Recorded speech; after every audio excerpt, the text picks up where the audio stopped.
Hello everybody, we're live and I'm joined tonight by Scoundrel and Jess. Hello to both of you. Hello. How's our audio chat? Can you hear us all?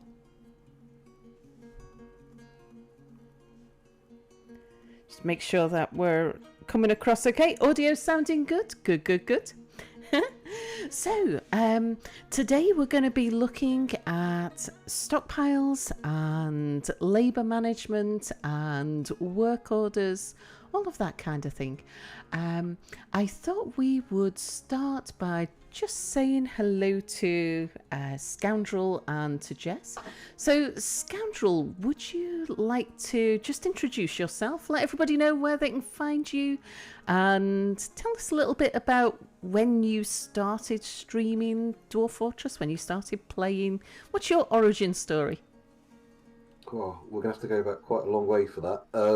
I've been playing Dwarf Fortress for a very long time. So long, in fact, that I don't really remember the first time I played.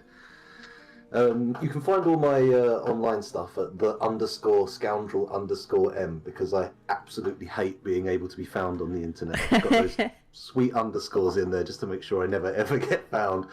But yeah, all my stuff's, because obviously nobody's sitting on that as a tag online, so I get it really easily. So any platform you're looking for me, that's where you'll find me.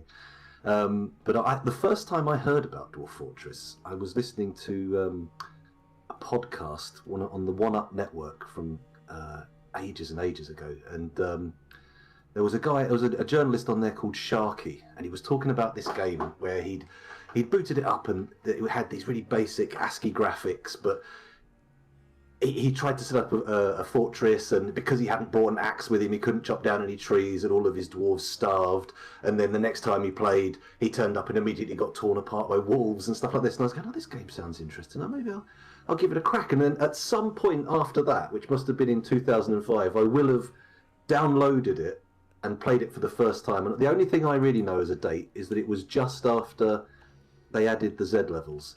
So before I played it, it was all apparently, I don't know, I've never played this version, but it was all like on one horizontal level and you just dug into the side of a mountain. And the first time I played it was just after they'd switched to having extra Z levels. And I've been playing ever since. I've been streaming it for nigh on 10 years now. So yeah, it's quite a long relationship. It's on and off, but pretty consistent, I'd have to say. Yeah. Do you stream at a specific time these days? Well, at the moment, it's a bit sporadic, if I'm honest. At the moment, I'm streaming every day during sort of daytime hours, and then on Friday or Thursday, I'm doing a late one. But generally speaking, you just have to sort of be ready to strike. You've got to sort of manifest the cobra if you're going to see my streams. You've got to be looking out for those notifications, and that finger has to tap then, or you ain't seeing it. Yeah, and that's daytime and late evening in UTC hours. Yeah, UK time. For all of our international viewers. And Jess, you're pretty new to Dwarf Fortress, aren't you? Would you like to just let people know where they can find you? What you usually stream and how long you've been playing Dwarf Fortress for? What's your origin story? I will try to remember all of those questions. Let's see. I already forgot your first question. Is where can we find you? Right, okay. So you can find me on Twitch, you can find me on YouTube, you can find me on Twitter, and I'm around in a couple other places as well. I think I'll just post my links in chat if that's okay, because they're very inconsistent, because I also don't want to be found, and so there's underscores and not the same places. Don't think it's allowing... Yeah, it's not putting sorry, it's not putting links in chat. That is okay. So here on Twitch, you can find me at @wo_Jess. On YouTube, it's at @wojess_. And then Twitter is the same as my Twitch name. And what I'll do for the YouTube videos, I shall put the your links in the description of YouTube. Sure, that sounds great. Yeah, and I've put the links to your channel, well, to both of your Twitch channels on Steam and on Reddit as well. Yeah, and Great. it'll be tweeted and stuff as well. So, yeah, we'll make sure that your links are out there. Yeah, just can't get them in yes. chat at the moment. No, sorry about that. I remember the rest of your questions now. So Yeah. you asked me, when did I start streaming Dwarf Fortress? That was long ago on December 6th, 2022. Which is the, premium version launch date on Steam. And what got you into it? Well, so I have worked pretty closely with a lot of people who are into Dwarf Fortress, mainly Blind IRL. We are on the same Twitch team, and we've talked about it quite extensively, and I was just scared of the game. Scared of it, just the ASCII version's not for me. So I've been playing a lot of strategy games and simulation games for quite a while, and Dwarf Fortress has always kind of been there, looming in my mind as a title that I wanted to try, but I just didn't. I was scared of it, to be quite honest. So as soon as it dropped on Steam, I was all over it. So I've played now for about, I think, 160 hours, and I've pretty much only been streaming this since it came out. But before that, I was a variety streamer. I play a lot of strategy, simulation, management. I play indie games, and so it's kind of just whatever I usually am up to or feeling inclined to play. And lately, that's just been a whole lot of Dwarf Fortress. And how are you finding Dwarf Fortress? Is it as scary as you thought it was? No, it's not actually. The first 10 or so hours were very frustrating and infuriating, and I was worried that I wouldn't make it through, but I stuck with it, and those first 10 hours were basically learning how to navigate the menus and just learning how the whole game worked and how everything tied together, the game loops and the mechanics, and since then it's just I can't put it down. Wonderful. I have to say, the new That's how I'm interface, finding it. it really has opened the game up for a lot more people, because it's just so much simpler for people to pick up the interactions with the mouse and just get into it, whereas before learning some of the menus was very arcane.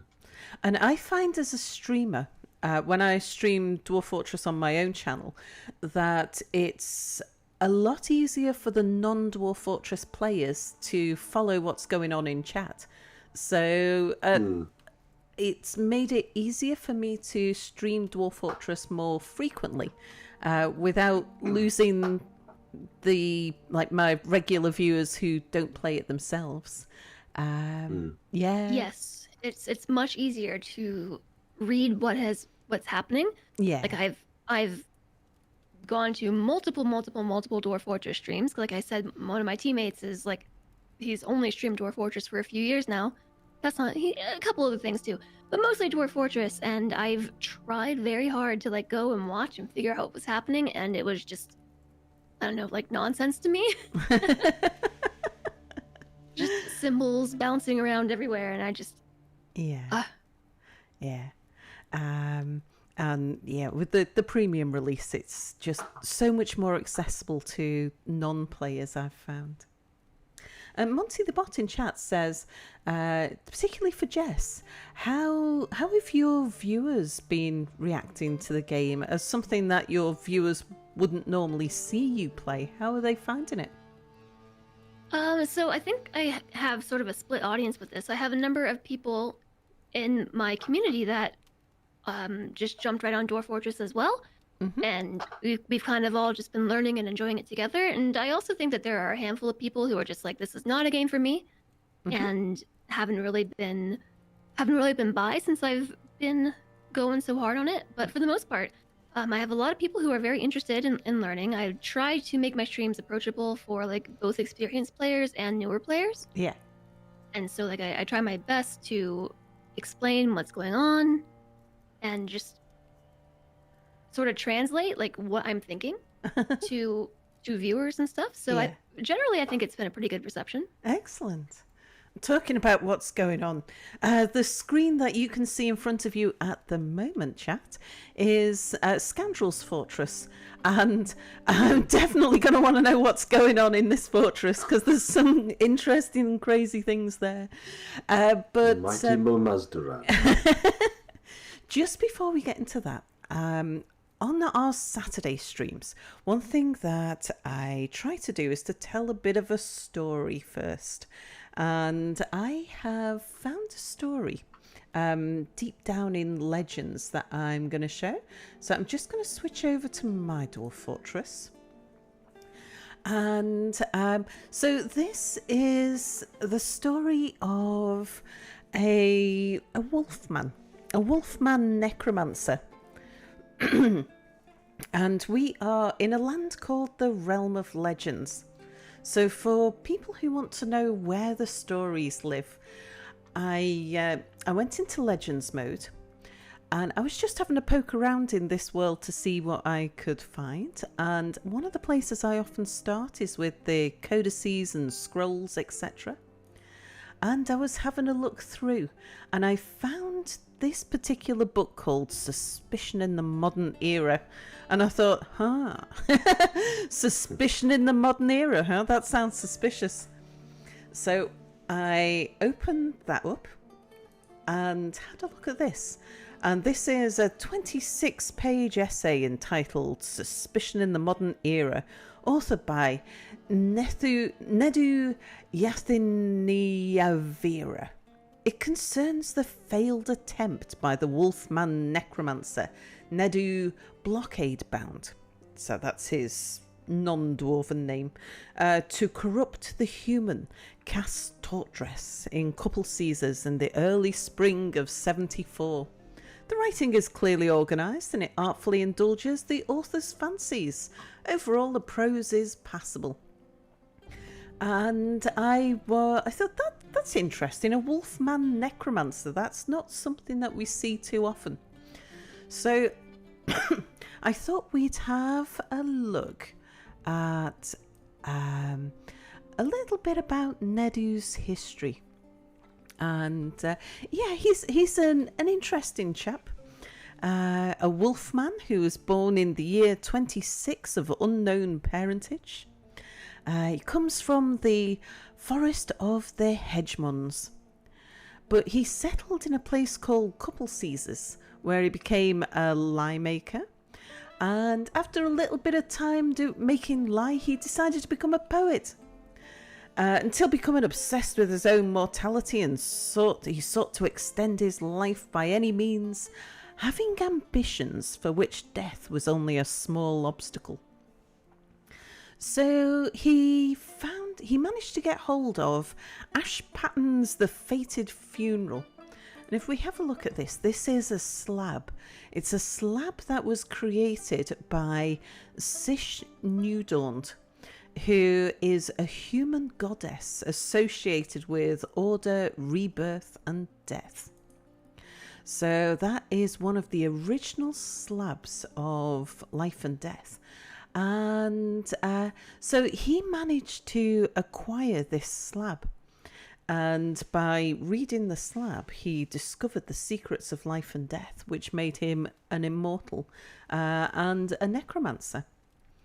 Now, his ambitions have then led him to attempt to corrupt Cass Tortress in order to have law enforcement look the other way. He met with Cass and tried making a threat, but his plan failed. And that was in the year 66 in summer. A season later, he tried to threaten her again, and it still failed. Because she's unafraid of Nedu, and she refused. Well, despite being afraid and disdaining the law. So she's actually the kind of person you would think would be easy to corrupt. And he tried again in the year 67 and failed. Tried again in 68 and failed. Tried again in 71 and failed. Tried again in 72 and failed. He then wrote a poem called Null Cities and Wilt in order to glorify one of the gods after dreaming about the god. He then tried to corrupt Cass again and failed. He tried again in the year 74 in summer and failed. Then he tried again in 76, but instead of making a threat, this time he tried to some flattering remarks. But by now, Cass absolutely hates him and refused again, so he failed. And this is what he wrote his book about, was the fact that he keeps on trying to corrupt Cass and he fails. So he's written this book eventually about his failure to be able to corrupt Cass. But I was just looking on a little bit further. I was feeling a little bit sorry for Nedu and his constant attempts to try and get law enforcement to look the other way, and constantly failing. He's actually taken a leopard man under as an apprentice, because this leopard man, Azin, has approached him to be an apprentice. And Nedu refused at first, but then accepted him eventually. And then what we see is that a necromancer called Luth began accepting bribes in exchange for leniency under the influence of Nedu. So Nedu hasn't stopped with Cassie, started bribing Luth, who's the lord of the group of Buttering, which is the government of couple sizes where they both live. Then he's taken another apprentice called Gurus. But after all of this time and all of these shenanigans, the people at couple sizes have noticed that Nedu is not appearing to age. And so he started to arouse suspicion. They've chased him out of town and he's fled to the Hill of Diamonds, where he's become the ringleader of the perplexing candies. And he's then set himself up with a tower called Peak Olive. Now, while he was out in the Hill of Diamonds, he's come across some corpses and he's raised them as gaunt corpses. So those gaunt corpses are now his lieutenants. And then he started writing some books.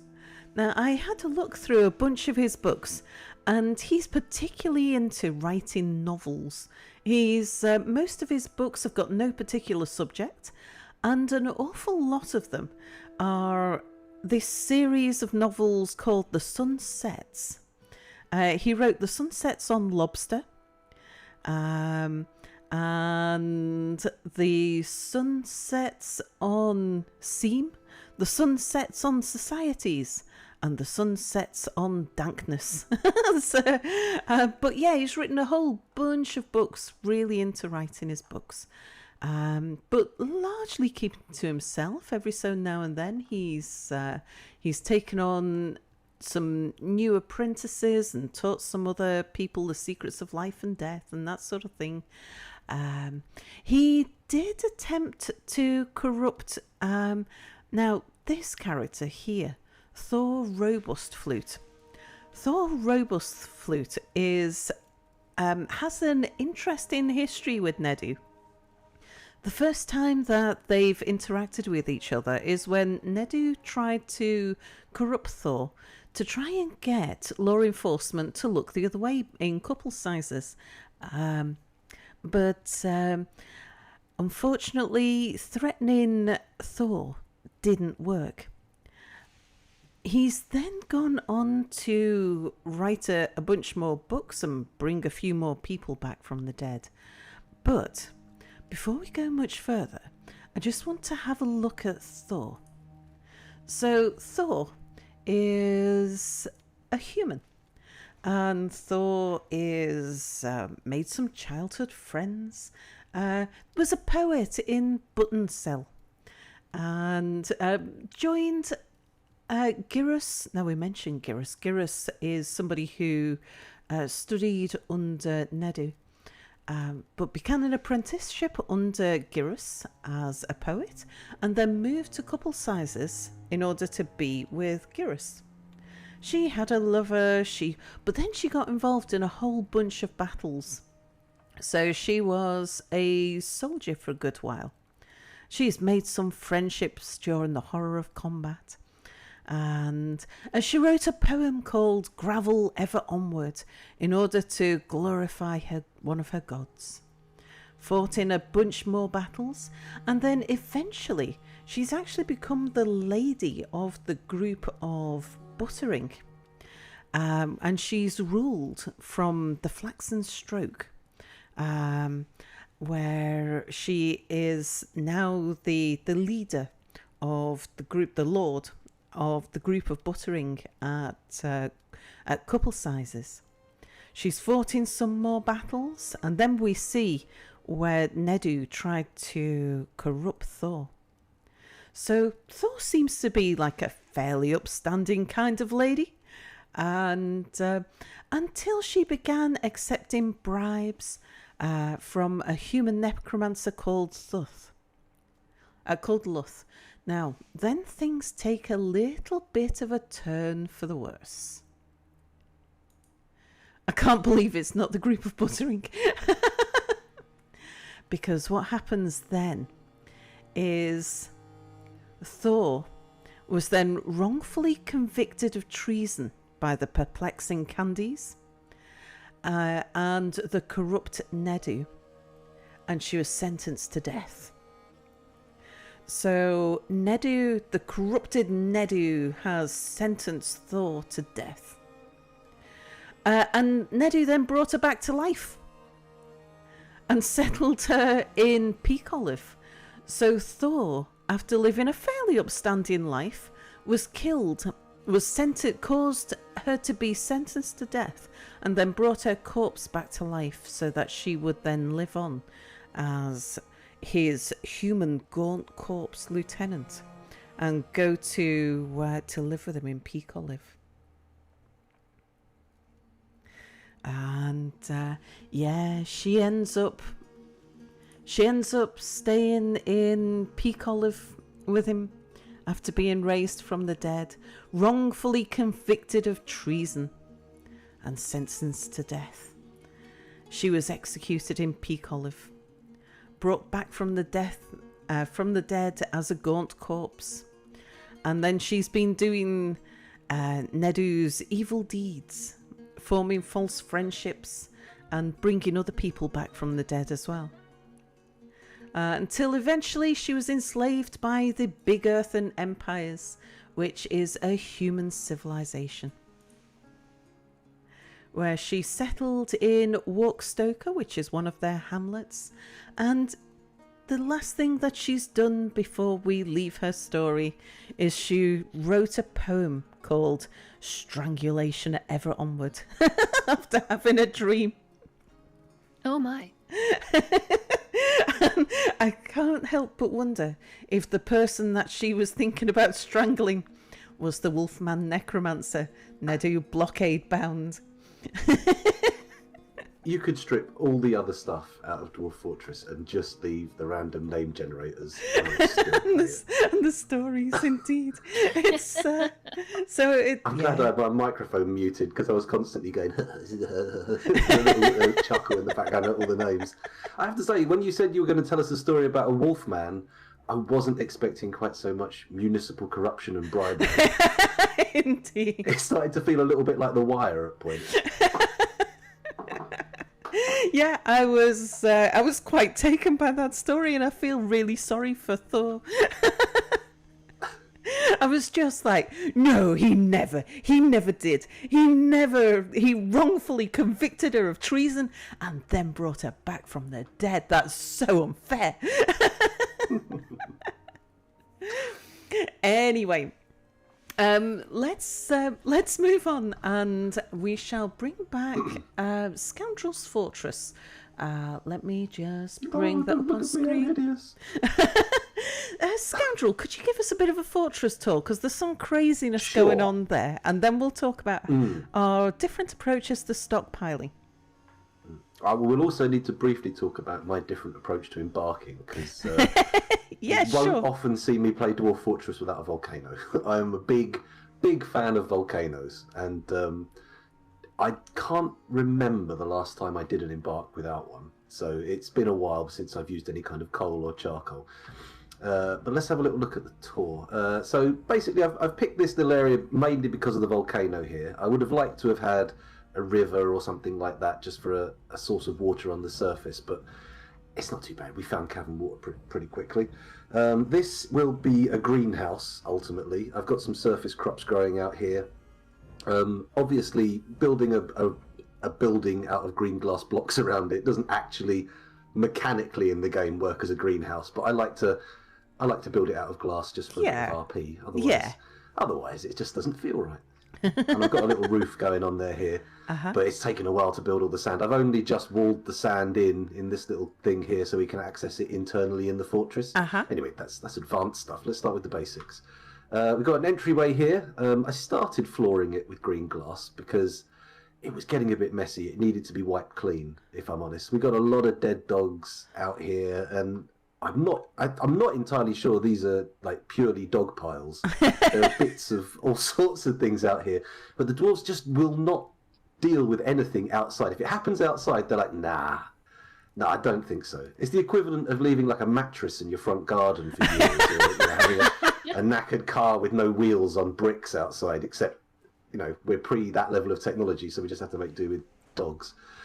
We've got some elves in the trade at the moment. I'm doing a little switchback trap corridor here, but it's obviously not finished. I've got 4 upright spike traps in there. Got some bees out here. This is a pretty boring, dull first layer here. All the farm stuff's indoors now. We've got stockpiles for cheese. Since this latest version's happened, I've noticed that cheese has absolutely no chill. If it stays in the workshop for just a fraction too long, it's just like, I am going to make so much miasma. Oh, really? You'll just see those purple clouds billowing out of your workshops. You'll be like, what's going on? Has something died? No, it's just cheese. Oh, I haven't made any cheese. Goblins. Oh, right. Haven't you? I'm a big cheese guy. I'm in IRL and in Dwarf Fortress. I'm always got to bring something that has milk and is shearable. So I tend to go for sheep just because, I like the classics. But llamas are good, alpacas, all that kind of stuff. And if you've got them, you may as well shear them, milk them, make the yarn and turn it into cheese. Well, not the yarn, obviously. Yarn cheese doesn't sound very nice. But so I always bring something that you can do, because even if you can't grow crops, as long as you have access to water for your dwarves to drink, they won't like it, but you can be entirely self-sufficient with just a small flock of sheep and access to a well, like I say. So that's always a way to start off. I mean, I do grow my crops, but I can be a bit, you forget about it early on, and then suddenly your dwarves are like, oh, I've got no booze. And you're sitting there going, well, I forgot, I'm sorry. Right now in my fort.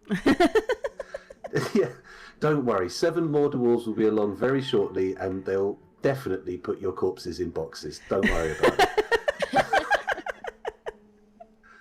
I've got a big cage array here. I love a cage array. I get ribbed by my chat for my massive reliance on bridges and cage traps. I very rarely deviate from my defenses, but that's because they're so unreasonably effective.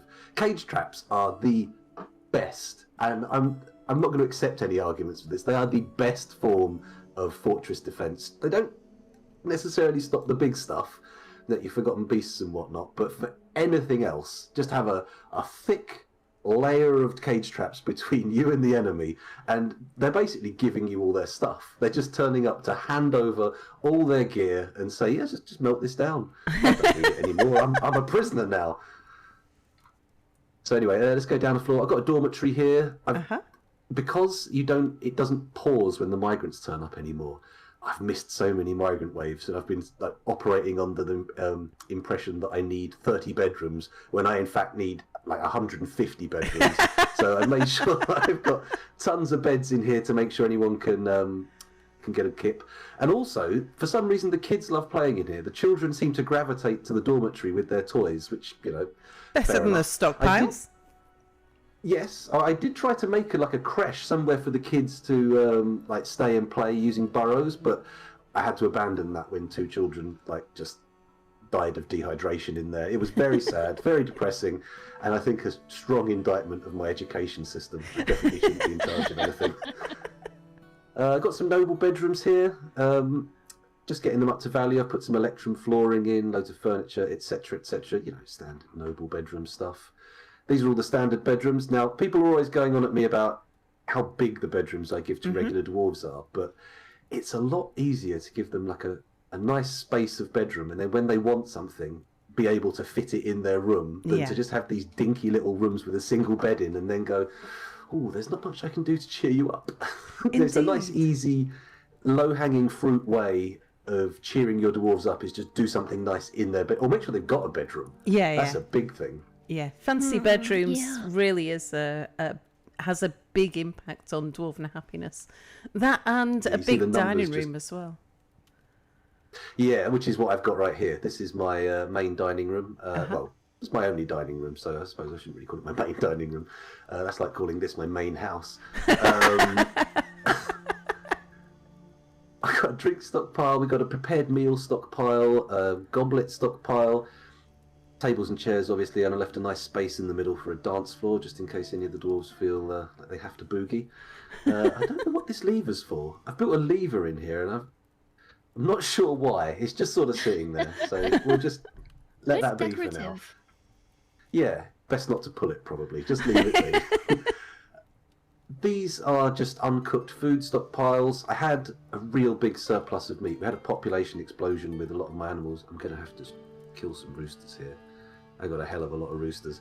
But we got the eggs, meat. Oh, it's meat. That's not supposed to be. Oh, that's fish. Okay, that's fish. There's the plants and whatnot. And then on the floor below, I've got a massive room for all the meat storage.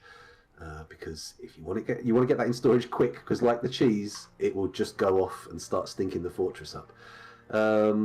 These are all my stills. What else have we got on this floor? Oh, on the same floor as the food. This is not my usual fortress layout because over the years I've sort of been coaxed by chat into using this sort of vertical arrangement of buildings to sort of maximize pathing efficiency for your dwarves. And where for the best part of last year I was cheating on Dwarf Fortress with Elden Ring, I got a bit rusty and I sort of forgot my good habits. And when I started this new fortress after the release of Premium Dwarf Fortress, everything's gone to pot. I shouldn't have like temples and guild halls on the same floor as my tavern, but here we are, and they're not bad. They're okay. You know, they're a bit slapdash. I've never really been great at giving people like decently valued guild halls and things like that because I just sort of struggle. Other than make it big and engrave it, I'm not really sure. I mean, you can put things in there on pedestals and stuff to boost up the value, but it's not my natural state. I don't think about rooms apart from bedrooms. I like to just leave them in a little cave box and go, you sort yourselves out. My main god in this fortress, disturbingly, is called, now please forgive me, Ass Demon Hates. And he's a god of murder and treachery, which, you know, I thought was going to cause more problems than it has, but turns out if they've got a religious outlet, they just sort of deal with it. They keep it and they don't let it get into the rest of the community. But I gave them this little temple ages ago, and by far and away it's been the most popular of all of the deities we've got going on. We've got Nekol the Frothy somewhere over here. One of these temples belongs to them. I don't even know what they do. I feel like when you've got your main god as a demon of like hate, murder and treachery, you really got to be on top of that. You can let the other gods get on with it. This is my hospital. Oh, this was the creche where the children died. Obviously a terrible phrase, but you know, that's Dwarf Fortress. This is now a room where we make soap as a sort of symbolic cleansing, and that goes over here to the fortress hospital. And for some reason, the fortress hospital is full of dead cows, dead dogs upstairs, dead cows in the hospital. Obviously, because where else would you put them? This is my graveyard floor. I mean, it's pretty self-explanatory. You need somewhere to keep the dead, otherwise they get unruly. And it's not really ideal for fortress citizens. We get a lot of dead child ghosts in this fortress. And it's not just because of the creche. They just seem to always be in the wrong place at the wrong time. Look at these memorial slabs. I like one this, of these. This tomb layout you've got going. Yeah, it's really fancy. Well, that's the thing. When it comes to, it's weird because genuinely, unlike a lot of people who play Dwarf Fortress, I don't care about the dwarves. You know, I don't take a lot of effort to keep them alive, and you know, I've just let them get on with it. And if they die, oh well, there'll be more dwarves coming along soon. But I do treat them quite well. I give them lovely little. Well, I mean, how well are you treating someone who you've built an elaborate tomb for? I mean, that is not sending a great message. Hey, how you doing? Haven't seen you in a while. Let me just show you what I've done. I've just set you up with this little burial plot. You know, like, you say that, but they do seem to really respect their dead, and it's important to them to have a nice resting spot. So, you know, True. on the contrary, maybe you are treating them well. I suppose so. Well, I've got some fancy tombs down here for the nobles, and let me tell you, they're fussy about it. This guy, now, this may drive you to outrage, but this guy here is demanding a statue in his tomb, and he's got what, 8 here already, including a very nice statue of a fly. Which apparently, according to the graphics, is life size. Does that count as a statue? I think we've gone beyond the figurine Rubicon when we're making a statue the size of a fly. And Finks in chat refers to them as long-term bedrooms. Yes. Oh, the eternal bedroom. Indeed. They've developed some really weird... I'm not sure... I think I know what's actually going on here, but they seem to have developed a really weird burial practice. If you notice, a lot of these coffins, they've got mangled arms and hands on top of them. I did notice. Yes, I did notice that. Yeah, they just seem to be like, I'm gonna go and pay respects to the dead by leaving a mangled hand on top of their coffin. I mean, I don't know. I'm not sure Do the if mangled it's... hands belong to the person in the coffin? Well, I'm not entirely sure. Let's have a quick check, actually. That's probably good. Because you'd think if they're bringing stuff, like, oh, we found another bit of him, we probably should bury that. At the point you've walked it all the way into the tomb, just open the lid. Just put it in there. Don't just slap it on top and go, yeah, that'll do. There we go. We've shown So, the absolute I've bare had- minimum I've of had an respect. issue.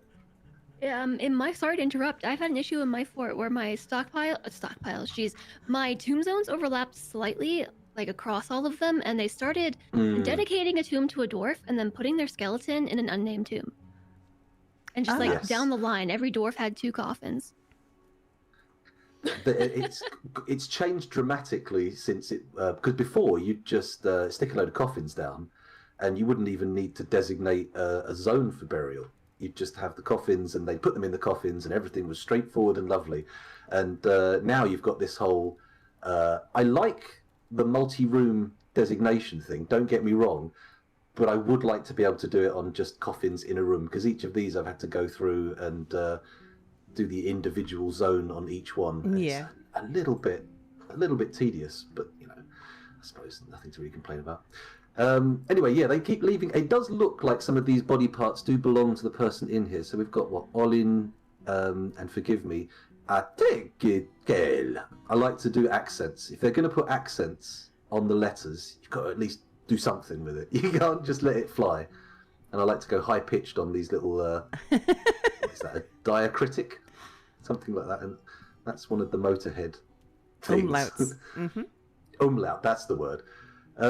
So anyway, this actually, yeah, Olin. They do seem to be putting the leftover bits on top of the coffin. But I'm not sure that's... look at the tab on the right-hand side at the top, because you've got the coffin and the bit. This is Udil Atismo Url's mangled left hand. It is spattered with Rigoth flickered Spaddle's dwarf blood. God, So is that Udil's tomb? I think It is. yes, this is. So they are bringing along remaining parts. Well, that's taken a little bit of the romanticism out of the tradition, but still, you know. But still, they're just Well- leaving the bits there. Maybe they've nailed the coffins shut so that the ghosts don't get out. Yeah, They're yeah. going to have to have gone some to do that, though. They're mostly made out of stone and lead. I think you could probably nail a lead coffin shut, but my God, if you're going to do it with a microcline or a marble one. Somewhere in your library. Mind you, I suppose It's like when the bin's been left too long, isn't it? You come over to it with something nasty. You're like, I'm going to put it in the bin, and then you look at it and go, I'm just going to put it on top for now, and the next time I change the bag, I'll put it in properly. I mean, it's a slightly more extreme version. I was thinking that get your mortician's license taken away. Maybe somewhere in your library there's a book called Glue, My Only Mistake. Yeah. Or maybe I can be bothered to do it. That's probably a more likely title. Also, I'd like to point out before we leave the graveyard, each of these stones, these memorial slabs, represent somebody where there wasn't enough left to bury them. This is somebody who just ended up being a ghost because we couldn't find any part of them to put in a coffin. Although actually, there may also be. On in your fort. Oh my god, I don't even know what's going on in my fort. I let it roll for a few days, and then I come back and have a look at it and go, what the hell? This is my justice zone. We've got some prisoner equipment and whatnot. I haven't really delved too deep. Oh god, somebody died. Oh no, it's just a dog. Don't worry. Everybody calm down. This is what we're all here for. These are my beautiful storage piles. Yeah. This is what we're here for. Look at this. Ooh, lovely. The way I work with stockpiles is I sort of figure out what I want to keep a little buffer of, because it's always annoying when you've made a load of rooms and you want to put the doors on them, and then halfway through, now we've got no planning mode, you run out of doors and you're going, I've got to wait for them to build them, I've got to put the order in, blah, blah, blah. All very boring. But what I do is I set up first, I do the stockpile, and I say only take this particular item that I want to have like a storage backup of, a buffer. And I go into here and I order, I actually removed a lot of these orders recently because we'd got enough of them in stock to not worry about. And also, this work order screen gets pretty hectic pretty quickly. You start putting in some orders for stuff and suddenly you've got like 100 things you're going through every time you want to check if they've made enough cheese. Oh, my clay pots. Anyway, so yeah, I come in here and let's say, for example, I wanted to make sure I had enough doors. Yeah. I'd ask for, let's say, rock doors because it's the most easily achievable material. Rock door, come down to the bottom of the list. There's a weird bug here. I should probably report this through a more normal channel, but if you scroll down to the bottom, it's doing it now. It often sort of freezes on the last little notch of the bar, and it stops there in the mouse wheel, and you have to actually physically drag the bar. Yeah, I've noticed that as well. Now, so yeah. Oh no, yeah, now it's doing it. There you go. There we go. So anyway, you go into your rock door order down at the bottom. You come to the little mathematical operator button. I don't have this problem that you have with that. Oh, odd. It's sporadic. It just stopped doing it as I mentioned it and made me look like a fool. I was sitting there thinking, "Oh, Dwarf Fortress, why are you always doing this to me?" That you know how mice work? Yeah. So anyway, I get to here and I look at my amount of rock doors and I say every time this should be fewer than 10 rock doors. It's not less than 10 rock doors. If there are discrete units of objects, it's fewer. If it's a continuous mass, it's less. Please, somebody change it, please. Anyway, I say if there are fewer than 2 doors, then it repeats the order and it checks this condition daily. I mean, you can change this. I'm getting a little bit in the weeds here. You can do quite a lot with these work orders that I've barely even scratched the surface of, and I've been playing this for years. But anyway, you put in an order, say, if you've got fewer than 2 doors and you have enough rock to make it, which we do, but we don't have less than 2 doors. Fewer, damn it. And then we right-click, come out of there, and now, every time you've got fewer than 2 doors available, they'll make 10 and fill up the stockpile. I tend to make the stockpiles for the furniture 12 tiles, and then make the order 10 tiles when they get down to 2, so you generally only end up with a maximum of 12 of a piece of furniture. I see. And you don't get overflow and excess in the workshops, because it's good to get stuff out of workshops. You don't think about it for a while, and they build up with all the stuff. You end up with like 1 billion doors or loads and loads of masterwork tables just clustering up a workshop, and it makes them go slower. I must admit, I've never noticed them slowing down, but I heard it was a thing, and ever since then I've been pretty fastidious about it. But yeah, this is my stockpile setup. I mean, I am doing some more elaborate stuff around the fortress. For example, I'm trying to separate out the types of stone into different quantum stockpiles, and I'm trying to figure out a way to deal with tatty old clothes and seeds in the fortress. But that's a long-term project. I mean, in fact, I think if I had to like pick one thing that I would describe as my nemesis, it would be either seeds or clothes in Dwarf Fortress. They're almost impossible to manage, but eventually I'll get there one of these days. And God, I've nearly finished the tour. Hold on. We've got this industrial floor, all very standard magma furnaces, blah blah blah, or stone types, metal bars over here. This is my clothing zone. Go down another floor. We've got a storage room for weapons. Go down the floor. Let's get this over with. Everything else below here is just mines and caverns. But here, because I've got so many goblins in cages, I've decided to make a nice little combat pit. Somewhere for the family to come and hang out at the weekend, watch goblins disembowel each other, that kind of thing. You know, wholesome stuff. And there we go. That is Cryptbeards, also known as Momuzdarad. Uh-huh. Thank you for taking the tour. Thank you very much for showing us your tour. So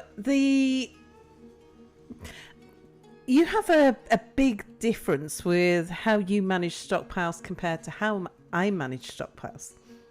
And me as well. Yeah, and Jess as well. So I think actually it might be a good idea if, Jess, would you mind sharing your screen with us? I'll just move this over here. We'll pick up. Jess has got a bit of a problem at the moment. Oh yes, I'll give you a quick tour. Uh-huh. Just so I can show you all of my sins. Uh-huh. So, this is Fortress. I say 2.5 for me. Uh-huh. I've had. We can call it like 3.5. I don't count the tutorial for it.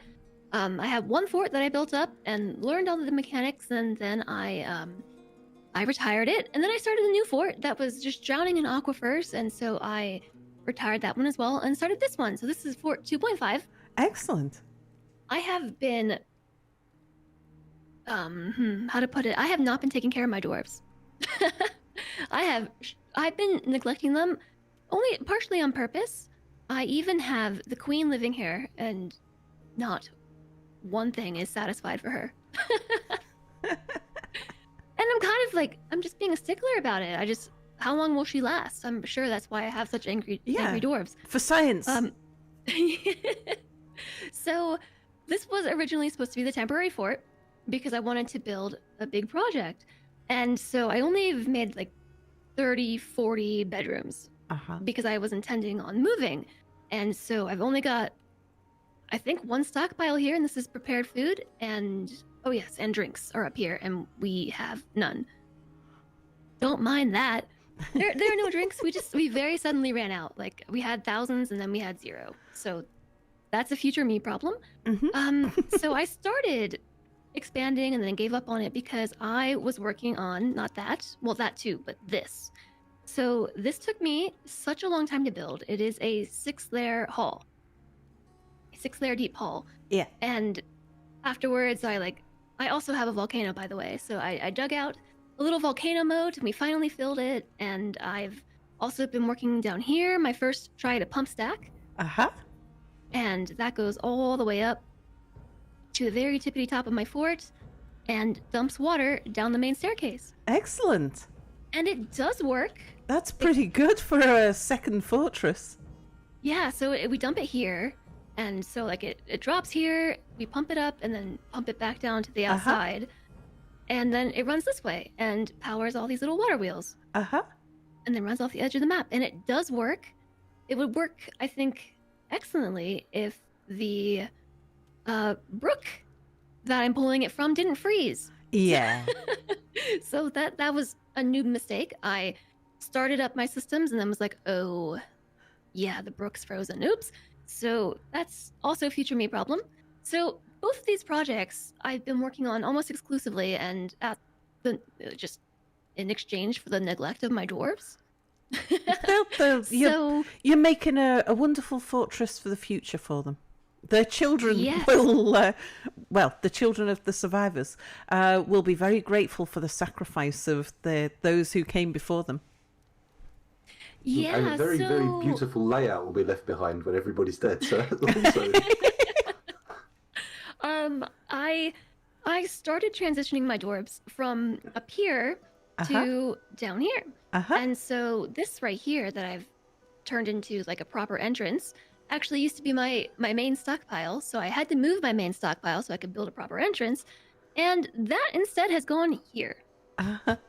So it's an unorganized mess. And all of these rocks are rocks I collected while digging my hall. And Uh-huh. so I'm kind of in a spot where like I'm starting to migrate everyone Uh-huh. and make them close because I did not make them close. Oh, funny story. So I had a dwarf in my fortress named Salentre after my IRL husband. He was so angry that he started a fight in the tavern that became I think like 50 dwarves got involved. Oh And dear. my population was 203 before this happened. Oh dear. Yes, he started a scuffle and a bunch of dwarves killed each other. That's how upset everyone's been by my neglect. we call it Friday. So yeah, this has been kind of interesting too. Like my first fort, I tried to take really good care of my dwarves, and I was much more stringent about my stockpiles. This time I'm not. I'm kind of playing it very differently, and this is the mess I've ended up with, and it also kind of feels like my burden and my curse. What am I gonna do with all this? And it extended up There's here a as well. lovely contrast between the beautifully organized structural elements and the madness of the stockpiles. I finally gave them a temple, so that seemed to cheer them up a little bit. I do like those glass bridges over the magma, though. That's Yeah, that's chef's cool. kiss. Indeed. Oh yeah, so this map is actually really neat. We pop out. It has no vegetation whatsoever except for that's not true. You gotta check out my one tree. I have a pet tree. It's actually a pet swallow. There you are. You send someone out to meaningfully lean against it when the elves come by holding an axe. If someone wants to go lean against the sprout cactus, go for it. That's a good point. A cactus is probably not the best idea. Yeah, so I've got endless sand and a volcano, so like glass is the industry I'm trying to like take Yeah. part in. Uh-huh. And it's working somewhat. So like actually this hole down here has a lot of glass in it. So like the whole thing is lined and detailed with obsidian and allanite, and then like in places we just have glass. Uh-huh. Like Ooh. my entryway here Obsidian. is like glass and obsidian. And like we've got a tower that I'm working on that's got glass floors and obsidian. It's very And fancy. so I really like that. We're working on it, but yeah, I have this stockpile, and I'm kind of been keeping this one to myself when I'm streaming, but now you all know. In the back of my mind, I've been like, what am I going to do about this? What am I going to do? How are we going to process all these rocks? Where am I going to put all this stuff? Okay. So there's I think Scoundrel and I approach stockpiles from two completely different angles. So we've had a look at Scoundrel and how Scoundrel manages his stockpiles, where he's got very discrete stockpiles for each of the different things. Scoundrel also splits his rock by types as well. Oh, really? Yeah, and That's because I'm so boring. I can't be bothered to make a lovely layout for my fortress, so I sit there going, we're just going to make sure all of the rocks are in the correct coloured piles. And then the stream is hours and hours of me waffling away while dwarves move rocks very tediously. What am I going to do with all these rocks? no, I have a different approach, and the approach that I use to stockpiling is I call it the Kleiner Devian approach to stockpiles, because it was Kleiner Dev who said something that had a very severe impact on my mindset. Kleiner Dev says that hauling is the devil's work, and stockpiles are his playgrounds. Bins are his playthings. And Preach. yeah, and after I did a lot of science on dwarven happiness, that's when I discovered that like hauling is something that dwarves really don't like doing. It's dwarves. One of the things that is quite impactful for dwarves is meaningful labour. And meaningful labour is pretty much anything that they can skill up in, something that they can learn. Mostly craft type stuff, but even farming and cooking and brewing, if they can skill up in it, it gives them some form of satisfaction. And if that's a kind of work that they particularly enjoy doing, then they get happiness boosts from it as well.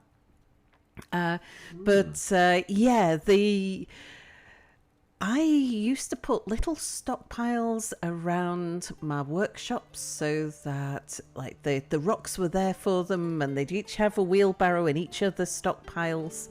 And I'd have little stockpiles, especially for the heavy stuff, so that the heavy stuff would be hauled. And Kleiner Dev said to me, why don't you just put the workshops where the rocks are? Oh, galaxy brain. Yeah. And it was like, that is what I did, because my workshops were originally up here. You can see the spot that I had them in. And I was like, this is ridiculous. So I actually moved them just like right here. It's like, it's where the rocks are. Let's put the brought the workshops workshop there. to the rocks. Yeah, instead of the other way around. I was like, oh, that's an idea. So yeah, I stopped making rock stockpiles, and the only time that I haul rock, or we'll deal with ore separately from a Kleiner Devian point of view, but for just pure rock, most of the time, if I want rock processing, then I move the workshop to wherever the source of the rock is. And now, smelting, I treat a bit differently, because usually there's a specific place where we want to smelt. That's usually wherever the magma is. So with metal ores, I usually want to take the metal ores to wherever I've put the magma. It's not like we can just move the magma to power the furnaces every time we come across a new seam of ore. So I do have an ore stockpile. It's usually fairly small, with a bunch of wheelbarrows in it. And then I'll haul the ore down and just get it smelted into bars, but I'll leave the bars there. It's I don't put bars in stockpiles. It's like, yeah, they can stay there when they're needed. They can go and get them from the workshop. I found that this slowdown on workshops getting full of stuff isn't significant until you get like hundreds and hundreds of things in a workshop. So there's the only things that I am absolutely sure to stockpile. I have a stockpile for food, because we need to, you've got to keep your food in a stockpile, otherwise it's going to deteriorate. So you've got to have a food Things stockpile. are going to get pretty stinky. Yeah. I always have a craft stockpile, and my craft stockpile doesn't have bins in it. It'll only be a small craft stockpile. I'll usually make a lot more crafts than the stockpile can hold. But what that does is it gives the dwarves, every time a trader comes, I take all of the crafts to the trader, even if I have no intention of selling them. It gives them an excuse to move crafts to and from a stockpile. And because I don't allow bins, that means there'll be maybe 30 dwarves will get the opportunity to move a piece of craft from the trade depot to a stockpile, or from a workshop to a stockpile. And it's while they're moving it to the stockpile that they are more likely, it gives them the greatest opportunity to acquire an item. And they like that. So if you have bins in your craft stockpile, then one dwarf moves 30 things at once. And so there's one dwarf that might take the opportunity to acquire an item. But if there's 30 dwarfs moving 30 things, it's less efficient, of course. But then there's 30 dwarfs that are all hanging around the stockpile, eyeing up a nice set of earrings or a fancy amulet that takes their eye. So they're, just helps them to acquire an item. So I have a question for you, Sal. Yeah. Is that the only time that they'll go and acquire stuff? No, So like if you create earrings, like earring crafts and things, will they go and seek them out, or will they only swipe them if they're moving it? they're not restricted to only swiping them while they're moving it, but that's when they're most likely to.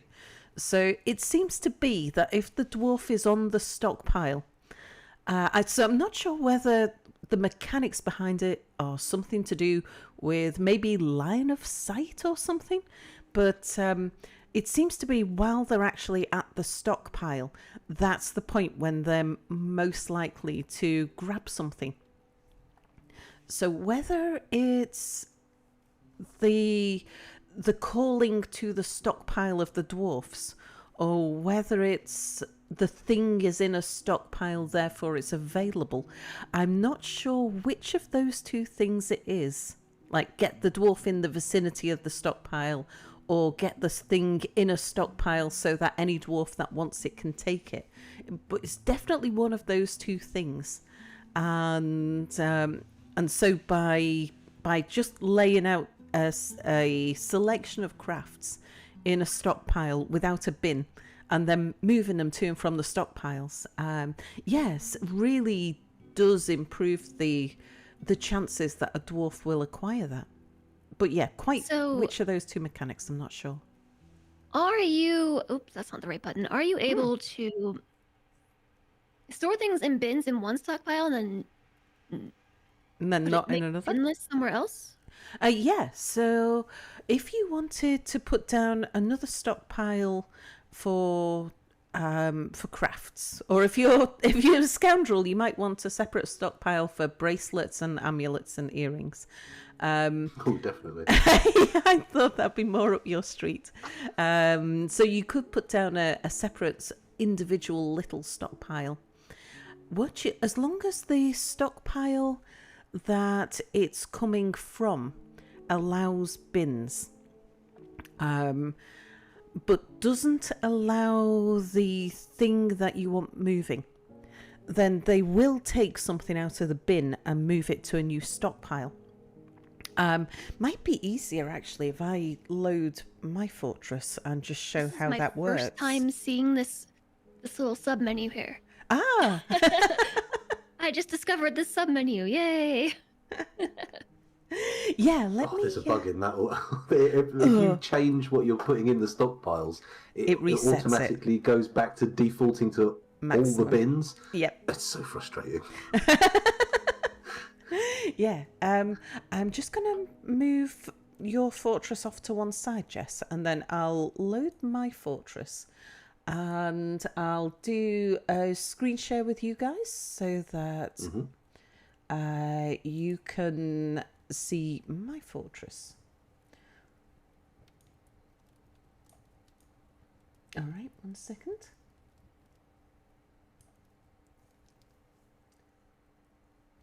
Right, share my screen. We want to share that one. Okay, you guys should be able to see my screen now, so that we're not dealing with stream delay. I'm just going to bring up my fortress.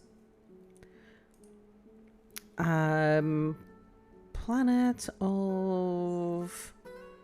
God, I forget which one I'm playing at the moment. No, it must be the Infinite Realm. No, that's not the one. Okay, go back.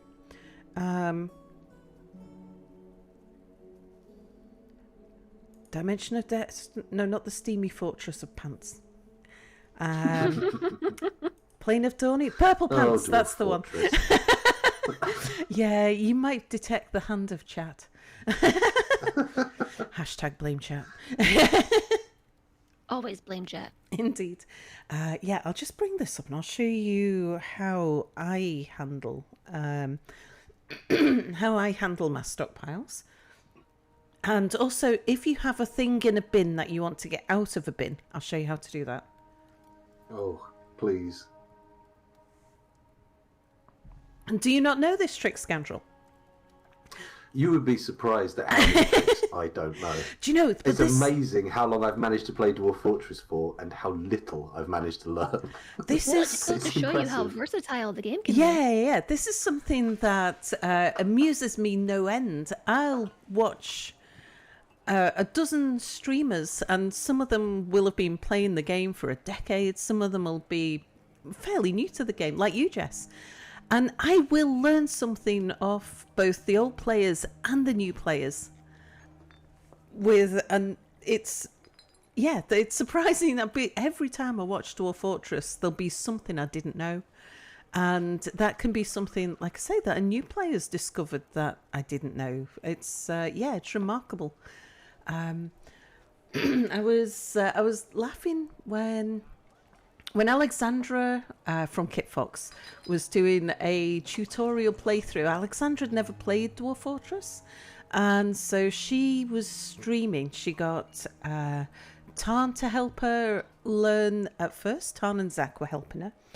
Then Blind was helping her. Indeed. Then I did a stint helping her, and then Crooksmash did a stint helping her. And it was while I was watching the Crooksmash episode that Crooks was talking about something that he didn't know how to handle. Alexandra had asked a question, and Crooks was like, "Do you know? I don't really know." And I was thinking, God, yeah, I know the answer to that. And then there was something that Krugs did, and he says, yeah, you just do it like this. And I was like, oh, I didn't know that. And it's remarkable. You get, like, between Krugs and I, we've got 2 decades of gameplay, and there's things that neither of us knows the full game. I know things he doesn't know, he knows things I don't know. And yeah, even when I was, often I'll learn things from chat as well, as saying, we need to do this, and someone in chat's going, actually you don't. Chat is my number one way of learning to play Dwarf Fortress. Indeed. I must admit, when I'm sort of like tempted to find something out, I've got the idea in the back of my head, I could go to the wiki and I could look it up, and I could be real smart looking when I stream. And then I'm like, or I could just stream it, and then somebody will frustratedly type into chat, "You're doing it wrong, do it this way!" And I'll be like, oh, thanks. That helps a lot, cheers. So it's a very, very creative laziness. I've got fire snake remains in my refuse stockpile. Huh. I don't know where that's come from. Are they venomous? My current dream that I'm chasing in Dwarf Fortress is a venomous snake pit as an entryway trap. All I need is a pair of breeding snakes and some nest boxes, I hope, and I'll be away. I'll have like actual pit vipers would be good. I don't know if they're even in the game or not, but putting pit vipers in a pit viper feels like a strong synergy. So, quick guided tour of at least the stockpile layers in mine. So 2 stockpiles that I do put just to make sure they're on the surface. I've got a corpse stockpile over here and a refuse stockpile over here, which doesn't allow the valuable things. So under item types, I ban fresh rawhide, so that because anything you put in the refuse stockpile will deteriorate quickly. So I don't allow the fresh rawhide. I want that to go. Just sit in the butcher until a tanner takes you. And I don't allow the stuff that we're going to use for crafting. But otherwise, it's a standard refuse stockpile. So they're on the surface. The surface is roofed to keep dangerous things out. Then downstairs, and you'll see there's logs lying around. And if we ever look inside the butcher's workshop, there's all kinds of skulls and bones and hooves and stuff. There is hundreds and hundreds and hundreds of hooves and bones and things that eventually the crafter will get round to doing something with. Oh, we got a shell. I recently did a massive totem run. I tried to get rid of all the piles and piles of cat skulls that were cluttering the place up, and I thought, yep, I'll build these, I'll trade them, I'll make a big old profit. Next time someone comes along, immediately it's elves, of course. Not interested in my cat skull totems one bit. In fact, they called it an act of war, and I'm quite upset about that. I made those cat skull totems with love. I have another question for you, Sal. Yeah. On your top layer, Yeah. there, did you make that terrain, or No, this is just the land around me. So if I scroll out a bit, oh, so you like dug? Is that yeah, I just water? channeled Oh, it. it's a pit. It's just a pit. It's a Yeah, pit. just channeled Yes, a yes, pit around the outside. That was I because see. of the area that I've set up in. There is 32 Necromancer towers in the vicinity. And so I figured that we were likely to come across trouble pretty quick. And I had somebody brought a pet grazing animal in the first migrant wave. So rather than have them unhappy because their pet hamster or whatever it was, their pet bunny, got killed by a bunch of zombies, I decided to dig a trench, because digging a trench tends to be faster than building a wall and a roof. And How deep really is your good. trench? it's I went down until I had rock the whole way round. You only need to make it 4 deep.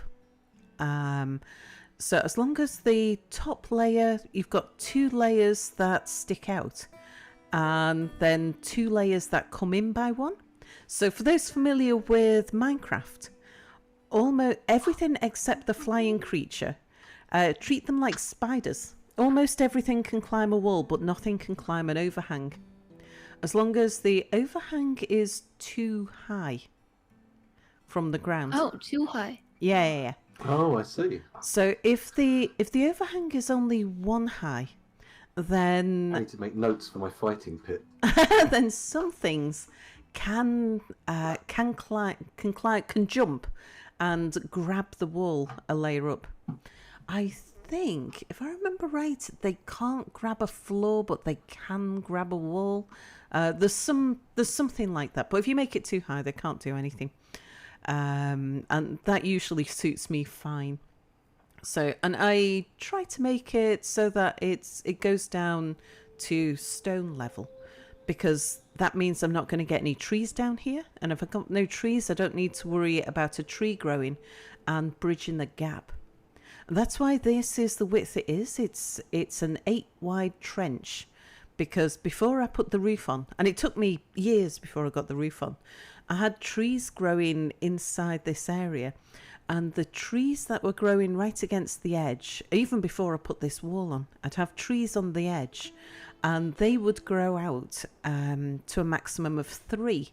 And then the trees on this edge, Would some make a of little these, bridge. yeah, indeed, some of these trees will grow out to a maximum of 3. So if there's a 2 gap, I'm not sure if there's anything, or if there is something. It's very, very rare that anything can jump across a 2 gap. Please tell me they still try. Probably. Have I had anything in the trench? No, actually, in this fortress, I've not had anything in the trench. They Be tend to careful, just they don't walk want them past piling it. up so high that they build a bridge. Yeah, the corpses make a bridge for themselves. Then you can kind of see where I've had some temporary stockpiles. I have got a stockpile for my seeds here, which doesn't allow barrels, because some of the seeds I want to sell back to the traders. Like if I bought oranges from an elf, then we can't plant orange seeds, so usually I'll just sell them off to the elves. And I've got enough food and drink and plenty of seeds and things, so I'll sell them back to the dwarfs. So buy fruit from the elves, sell the seeds back to the dwarfs. But you can only do that if they're not in barrels.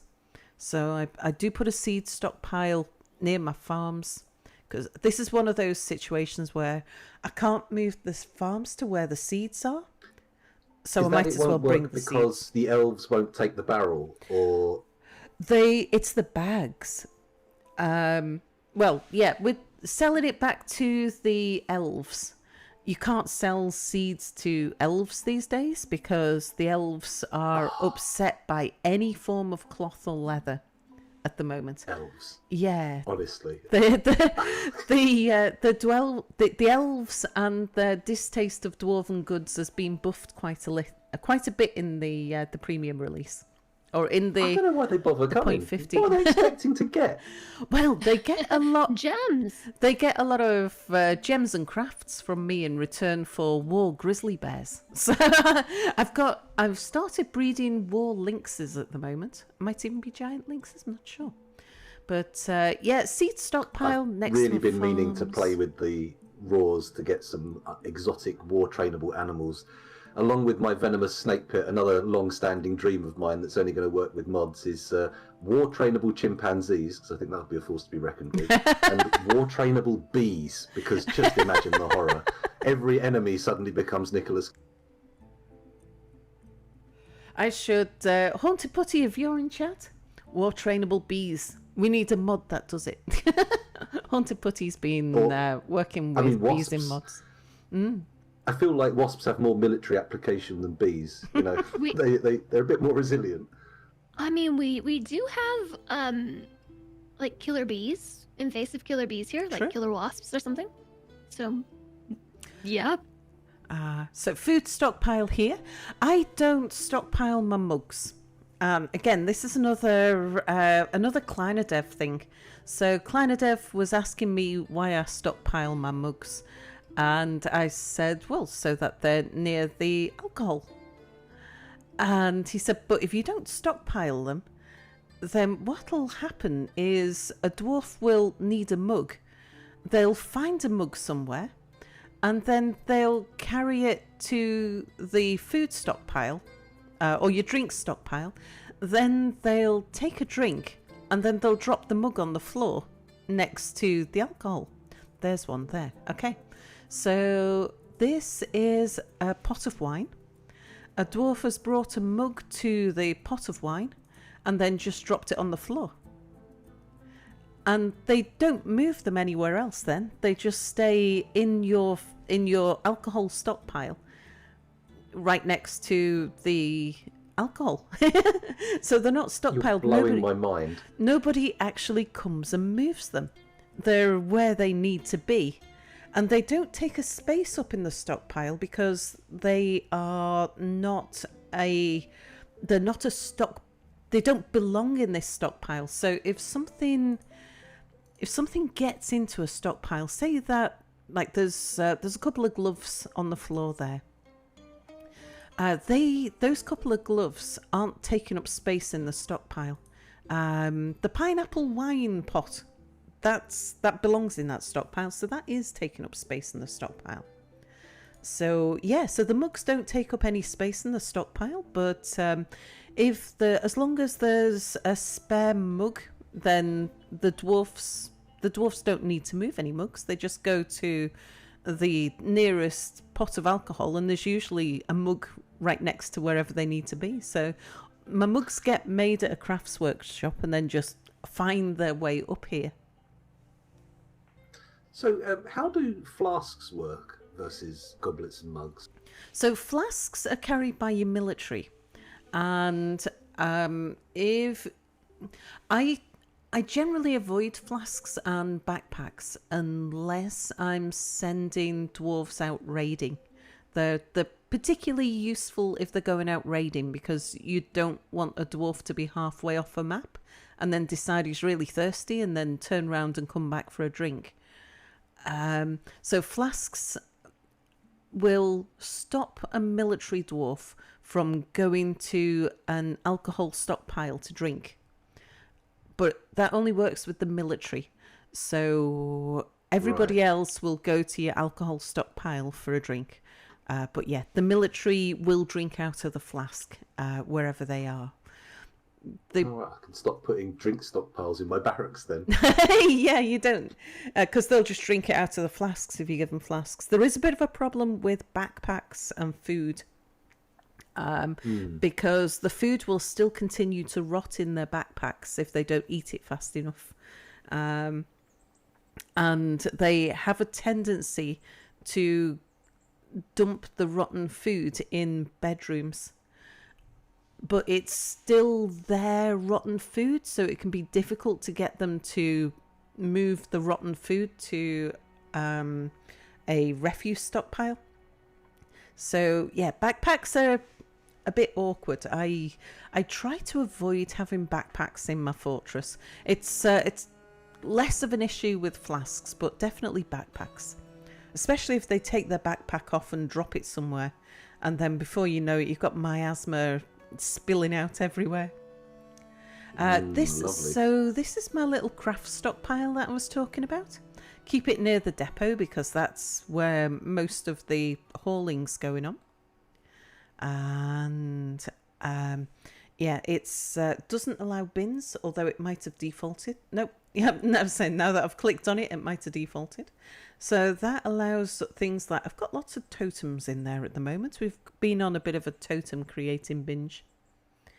And I did put down a cloth and leather stockpile because most of my cloth and leather I was buying from the trader. My clothiers were going to the trade depot and just carrying it one at a time. So that was the one place where I felt like having a stockpile full of bins was a useful thing to do, because that way there was an efficiency benefit from having the stockpile there. Yeah, look at all my war lynxes. I've got some stray lynx cubs from my my adult war lynxes all in there. So, Sal, there's a question in chat about flasks. Yeah. Flasks carry one drink while water skins carry two? No, I'm pretty sure they're the same. I think flasks are heavier, aren't they? I would need to check that on the whiskey. On the whiskey? On the wiki. But I thought they were identical to each other. That's what the rest of the chat is saying, yes. Yeah, They're just different materials. Yeah. It's just the flasks if they're made out of metal and water skins if they're made out of leather. But I think the flasks are heavier, so they would slow your dwarfs down a bit more. Let's see, where else do I use stockpiles? I keep calling my animal zones animal stockpiles. Yeah, it's like, and here's my pig stockpile. My pig stockpile's a bit small at the moment, but I'm going through a bit of a butchering.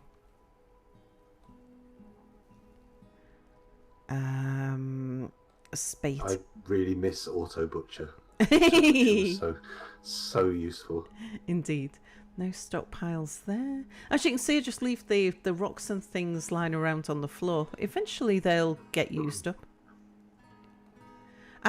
Right, now over here, why did I have a chert stockpile? Oh, I was in a rush. That's right. So I was in a rush for chert to make some blocks in a hurry. I don't actually need that stockpile anymore. Yeah, so we can get rid of you. I appreciate the random shoe. Yeah, and a random shoe and a random sock, of course. They really don't care about where they're taking their clothes off, do they? They're very casual about Indeed, yeah. Now that would have been a kaolinite stockpile, I think. Yep. What I need to do is to move the workshop down to my new source of kaolinite, because my kaolinite used to be just over here somewhere, and I went searching for some more. What are you using that for? Is that for steel or something? I'm using it for mechanisms. So kaolinite you can use to make porcelain, but I'm not much into the clay, or at least in this fortress, I'm not into the clay industry. So it's magma safe, so I'm using it for mechanisms. Oh, yeah, magma safe, of course. Yeah. So downstairs, lots of lumps of rock on the floor. And then we go down into my caves. Right, I'm going to whiz right down to the bottom of the fortress. So we're on elevation 22. If I go down, yes, so minus 74. So it's quite a ways down here. I do have a stockpile for my iron ore down here with some minecarts, some wheelbarrows. This is only temporary, so that's why I haven't put minecarts down to here. And then over here is a stone stockpile for fluxstone. And then I've got a stockpile for coal. The bars I keep in the magma smelter. This one is my coal and steel maker, so there's plenty of coke in there. How do you keep them in it? Just leave don't it. stockpile Yeah, them just elsewhere? don't move it. Now, if I move that smelter, this stuff would just explode all over the floor. Yeah, it's full of pig iron bars at the moment. Pig iron bars and coke.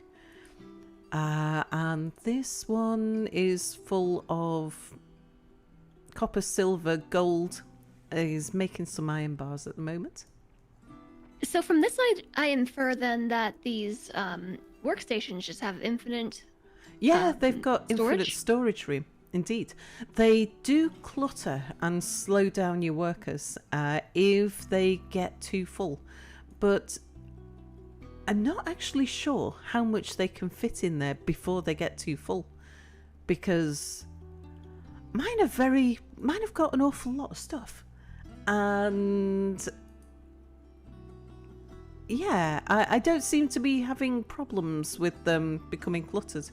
But I've been using this method for quite a long time. So you would just turn off metal bar storage like in all your other stockpiles. Yeah, I just don't have any stockpiles that store metal bars, and they just stay in that forge until I need to. They stay in the smelter until the forge needs them, and then they're just next door.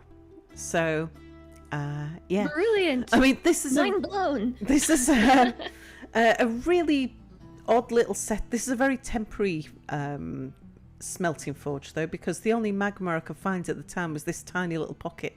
So, and then I found this other tiny little pocket under here where I've got my glass making forges.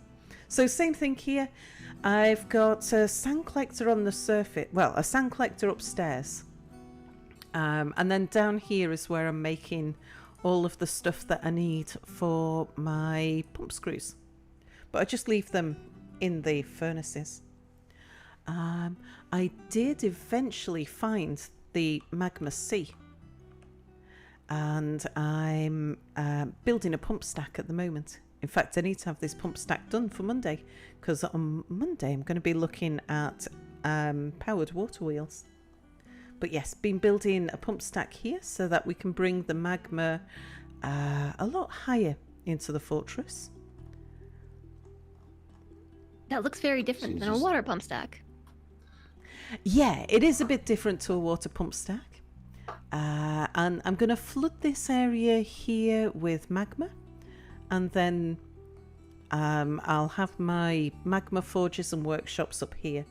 But yeah, I'll have it spread out so that I'll still have a stockpile for the metal ores, because we'll be collecting metal ores from all over the world, all over the map. So I'll have them brought here by wheelbarrow, and then I'll have smelter, forge, that sort of thing, so that then the forgers can just go collect the bars from the smelter that's next to them. So if I don't need to stockpile, then I don't. Unless there's a really strict, if there's a clear efficiency reason for it, then yeah, I would. But mostly I just don't stockpile stuff. I'll leave them. Now, if there's something where I know I need to clear an area. So, for example, this area I'm going to flood with magma. So, and it was the same with where I was digging out the pump stacks as well. I'm going to be flooding this with magma, so anything that gets left in here can't be used in future. You know, once it's flooded with magma, it's gone. It's dead to us. I'm going to wall this off, obviously, before I flood it with magma. So what I do then is put down a quantum stockpile. I've got one just up here. So quantum stockpiles, and Scoundrel, you'll be fully familiar with quantum stockpiles, I'm sure. I do love a quantum stockpile. Jess, are you familiar with quantum stockpiles, or is this new to you? I am. Yeah. So I haven't really made one, but I'm familiar. yeah. So quantum stockpile, for anybody in chat who's not familiar, what you do is it's not really a stockpile, it's actually a zone. So you go to zones and go to garbage dump, and then you want to put down a little dump zone that's a 1x1, and you accept it. Okay, so now we've got a 1x1 dump zone there. And then the rocks that you need to move, and I'll need to move some of these because I'll need to put a few holes in the floor for my magma forges and things. Let's say that I was going to put holes in the floor along this strip here. What you do is you go to your miscellaneous button, go to the dustbin, and then just sweep across the things that the rocks that you want moving. So I want all of the rocks in that line there moving. You've got to be very careful that you don't sweep across something like a drawbridge. Because if I sweep across that drawbridge and then go have a look at the drawbridge, what we might find is, yeah, I've dumped the blocks and the mechanisms. So, and we don't want to do that. Because I don't want them going and pulling the mechanisms out of my drawbridge. The whole thing could Don't just leave collapse. the bridge, but then take the mechanism. Yeah, same with levers as well. You don't, like, be careful if you're dumping stuff around a lever, because they'll take the mechanisms out of the lever. Wow, very tricksy indeed. Indeed. So here you can see where I've dumped a whole bunch of stuff in the past. There's that, what appears to be one boulder is a ton of stuff. And upstairs here, okay, there's just one thing in that dump zone apparently. So what happens is when they dump all of this rock, they'll move it to that little garbage dump there. And they'll pile it all on top of each other. But it will appear with this padlock on it. So to unlock it, you go back to your miscellaneous buttons, and it's the unlock padlock, and then just sweep across, and those rocks then become available to everybody in your fortress. And does it leave the dump zone behind? It leaves the dump zone behind. Eventually, once you've got everything moved that you want moving, you just remove the dump zone. I tend to try and keep only one dump zone active at a time. Oops. I'm just going to take this If you've got off. more than one, things can get out of hand very quickly. Yeah, you can find all sorts of stuff will get mixed in. Yeah, it'll be like, let's go and deal with all of the corpses out there. We'll go dump those in the dump zone on the surface and put it through a garbage crusher. And it's like, oh no, they've taken it all down near my magma smelter. What are you doing, you fools? Oh, well, I left the dump zone down there. Yeah, so I try to just have one dump zone active at once. And you can see how many you've got. Yeah, I've got one somewhere. It's right here. Okay, so I was cleaning out the staircase of rocks that were in my pump stack. Yeah, so I had a dump zone at the top of there. I've got nothing in that at the moment, so I might look at removing that. But yeah, if you go to your places, you can see any dump zones that you've got. And I may or may not, right now, be marking all of these rocks in my Great Hall to be dumped, because this seems brilliant, and I don't know why I didn't think of it sooner. Yeah, that way you can just pile them all up on top of each other. But bear in mind that dumping dumping something is a reasonably high priority, and so they might be ignoring other more valuable jobs. So I get them to just dump a few. Like I wouldn't go and do a whole lot at once. I'm definitely doing a whole lot at once. Okay. Right now, their highest priority task is like rioting, so they can. I've done do something else hours and for a while. hours of just dwarves shuffling stone between stockpiles like this. Apparently, there's a fast way to do it with minecarts, but minecarts are a bit beyond my level. To be honest, pumps are as well. As soon as you started talking about pumps, I felt like the apes at the beginning of 2001: Space Odyssey. What is this? Pump stacks. I'm sorry. Well, pump stacks I use frequently, but minecarts I use infrequently, and I should use them more. I tend to find that wherever I could have put minecarts,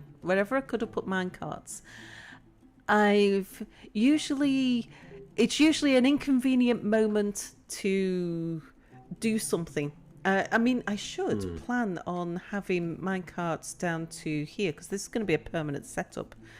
But then I'll think about it, but I don't actually know where all of the ores are coming from. And actually, I just want the ores bringing down. I just want to have ores down here. I don't care about the ores living upstairs or downstairs or wherever I've dug them out. As long as I've got a stockpile here that's got stuff in it. So if I put down once I've put all my workshops in this room, I'll probably have a hematite stockpile to make sure that they're bringing that, and then all the other stuff in, and then just get the smelters working on it permanently. And eventually everything will get collected from all over the fortress.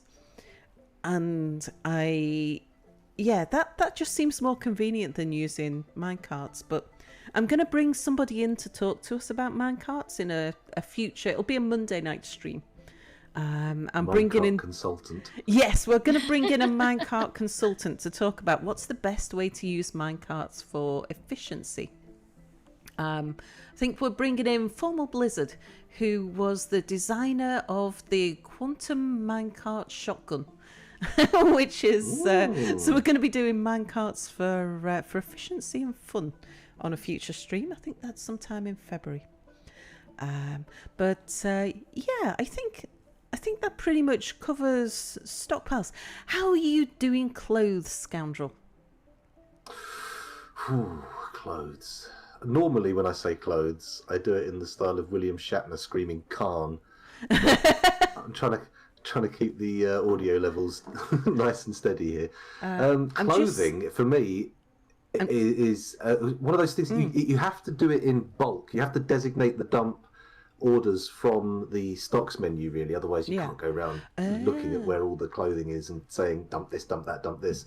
But what I tend to do is I'll get like a hang on. Let me bring up your Okay. stream, and then sure. you can show us. Oh, What a time to be alive. And we'll just full screen you. There you go. There we go. Okay, so this is by no means an efficient way of dealing with clothing. This is a pedantic and fastidious way of dealing with clothing that does have the potential to drive you mad. So, caveat emptor, before you try using any of these techniques, they may well drive you into a cosmic horror funk. So what I've done is I've created that stockpile, the dump here, and also on the same tile, I've made it a stockpile. This is actually for seeds, but I'm using the same sort of principles as I am for clothing. Without DF hack, clothing is a lot more difficult to deal with. But with the seeds, what I'm doing is I'm making a stockpile that holds them, dumping them on the tile, and usually you'll get everything that's being dumped at any one time coming in. So see, we've got a seed barrel here that's the right kind of thing. Tons of stone that they've brought up from dump orders. It doesn't really matter that stuff gets mixed in with it, as long as you've got the right stockpile underneath it. That just ensures they won't take it away and put it in another stockpile somewhere else and start spreading it back out around the fortress. That's how I do the stone stockpiles. The trouble with clothing is it's quite difficult to isolate tatty clothing from new clothing? Yeah. Fact, That's the big question. I suspect it's impossible.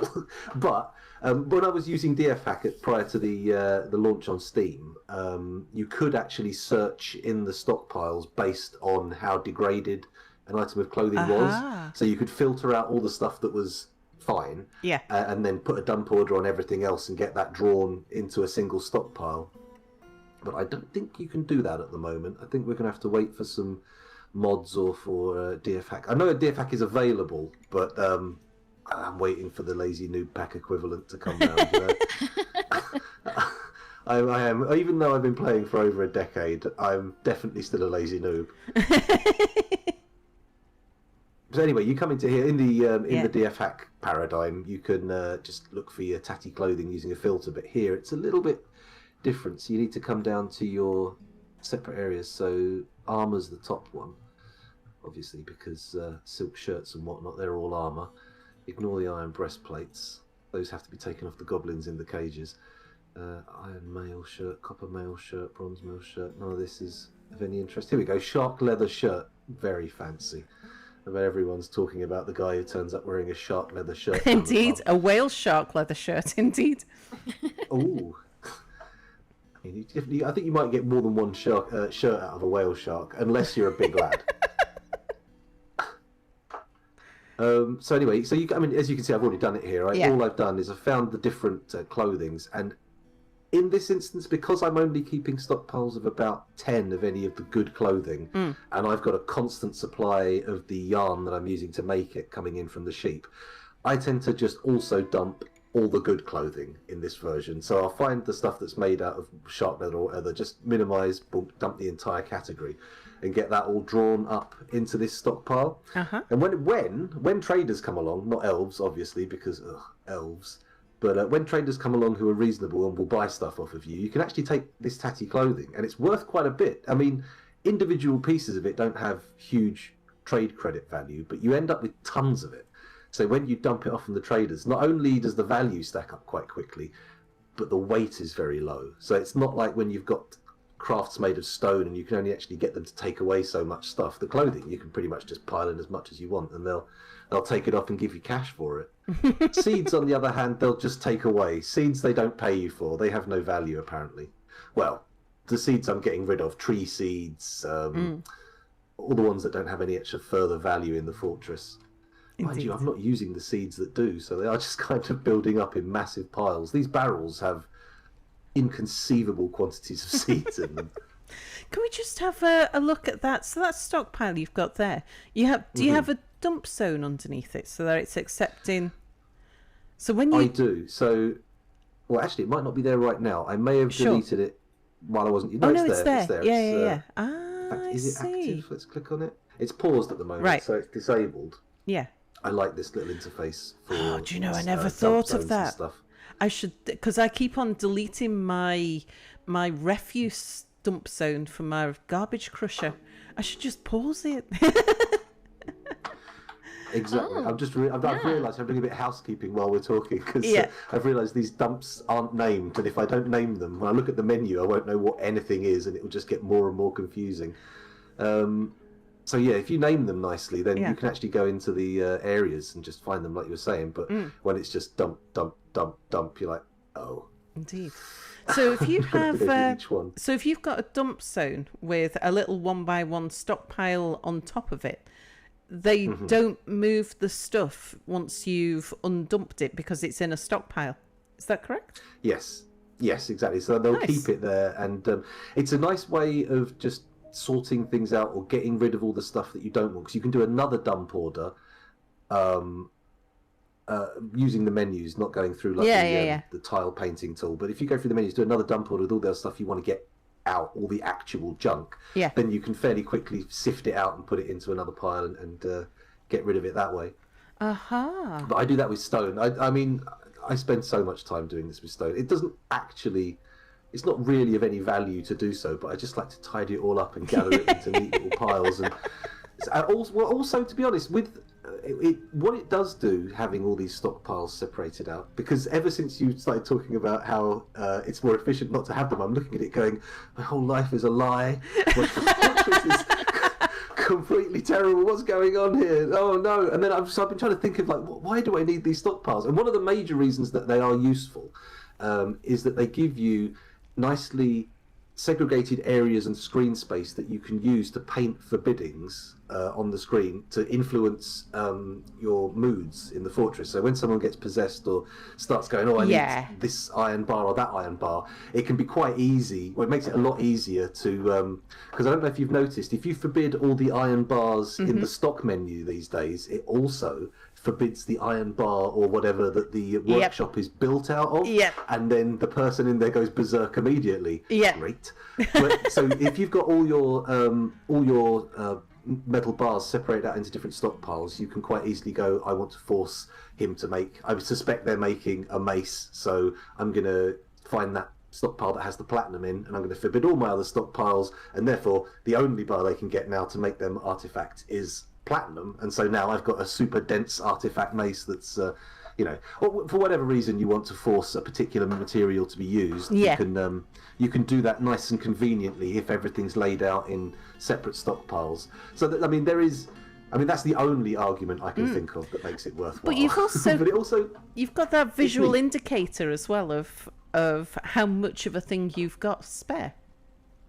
That's true. I can just head straight down to my little stockpiles here and know that yes, I've got enough beds. I've got enough. Actually, how have I got enough beds? They must have chopped trees down. We've got enough lead coffins or sarcophagi. Yeah, apparently. indeed. It's made of metal. It's actually a sarcophagus. So that's pretty good. And your Twitch name's starting to make sense. I think can we have a quick look at? I just want to touch on labour management before, because we've spent a lot more time on stockpiles than I thought we were going to. But it turns out there's a lot to talk about.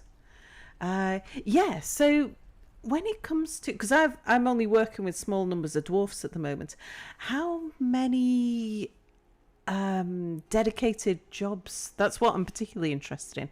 So you dedicate your jeweler, a loom, the metal dudes. What's in 4 and 5? Let's have a look, because I'm not sure. Let's click over here and have a little look down. Oh, I might not have actually put anything in these yet. They may just be the default. The default names for those things, and I might not have actually put anything. It's just got them set up and ready. Oh, I have actually got people set in those groups, so that would be strange to do that if there was no skill. Oh, okay. So group 5 is glazing and glass making. Okay, yeah. So I want someone constantly working on gathering the sand and stuff like that. So I like to set a nice team of people working on a particular set of workshops. Same with the metal dudes. Yeah. I've got all of the metalworking jobs set to a particular group, and I think they only do that. Oh no, they do other jobs as well. Yeah, but you can switch them on and off as needed then, can't you? Yeah. So it's like it just means if I've got 6 magma what they call smelteries, I can know that I've got 6 people to operate those, so I can say, right, turn them all to just smelt everything we have in the stockpile in a nice big run, and everything gets done nice and quickly, very fast throughput. And what about with your loom? Is that just a loom, or is that all your clothing? No, I think that's the entire clothing pipeline, actually. If we have a look down here. Oh, no, it just shows how much I know about my own fortress. That's just weaving at the moment. That could explain... See, I'm getting some very perplexing results with my clothes making industry. It's probably a bit off topic at the moment to be talking about, but I could scratch my head for hours about this. I'm supposed to only be making yarn clothes. That's all I've asked for. Yeah. But we have a staggering array of old worn clothing of all kinds made of leather and silk, and I'm like, when did I ask you to make any of this? We're all supposed to be wearing woolen robes and vests, and we're supposed to look very wool heavy. Where did you even get that sharp leather? The clothing they... Oh. What were you going to say? I was going to say, where did you even get that whale shark leather shirt? Oh, I was going to say, did they immigrate in it? Yeah, or are they getting it off the goblins? It feels like they've turned up with steamer trunks full of clothing, though, because we've got only so many. There's 197 dwarves in the fortress. Yeah. And it feels like we've had more than 197 full sets of clothes come through the system that aren't made of wool. It's taking a very long time for everyone to get into their sort of cult uniforms. Oh, I've just realised what's happening in my fortress. My demon god is clearly trying to get everyone wearing the same robes to start a cult. I mean, he's already started a cult. He just wants the uniforms. If you go to your stock screen and have a look at, I don't know, pick armour, for example, and have a look at some of the shirts or something. Let's have a look at some of the stuff. So you probably know this, Scoundrel, but for other people, if it's got a bracket around the name, then it's not been made in your fortress. I did not know that. Oh, did you not know that? Okay. So, yeah, No. the round bracket rather than the wiggly bracket, that means it's been made outside of your fortress and it's been acquired somehow. So it's either come in on a migrant dwarf or a visitor that's died there or an enemy that's died there. Or it's come from a trader if you've acquired some clothes from a trader. If it wasn't made in your fortress, it'll have a round bracket. Skunk leather cloak. If it doesn't have a round bracket, then it was made in your fortress. So Right. all of these. What about a double round bracket? The double round bracket, if you look closely, they're probably a round bracket and a a wiggly wiggly bracket. bracket. Yeah. The wiggly bracket means that it's forbidden. So Scoundrel have already dumped it, or it's... And then X means it's ruined. Yes, indeed. Okay. So that's... Here we go. Here's the stuff we've made locally. Yeah. All these masterwork sheep wool tunics. Excellent. They'll get to them Very eventually. fashionable. It takes 2 years for all of their clothes to wear out. Oh, interesting. Okay, so that's probably why they're probably just drip feeding their old clothes into the stockpile, and I'm just feeling like it's more stuff coming through than that. Is there any way I can force them all to get... I suppose I could use military uniforms, couldn't I, to try to get them all to dress and swap their clothes out? That feels like a lot of effort. You could set up a squad which says wear a uniform and replace your clothes, and just have them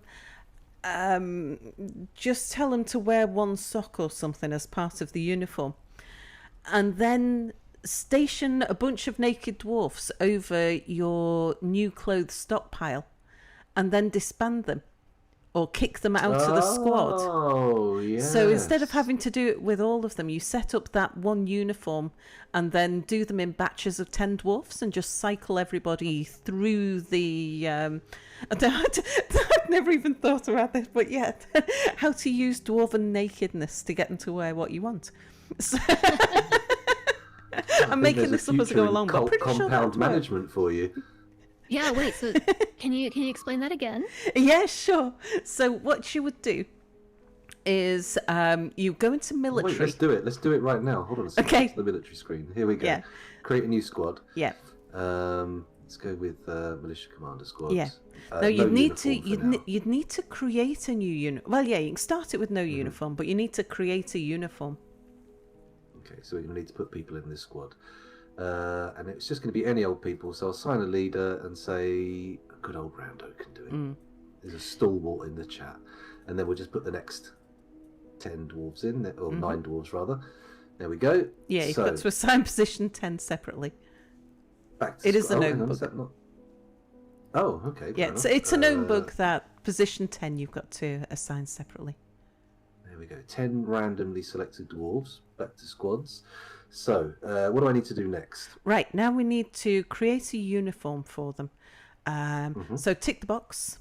Right, now I am making this up as I go along because I haven't done it yet with the Steam version.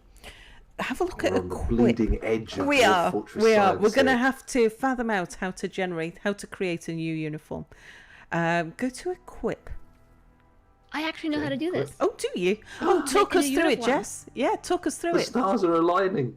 Hold on, let me click on my Dwarf Fortress.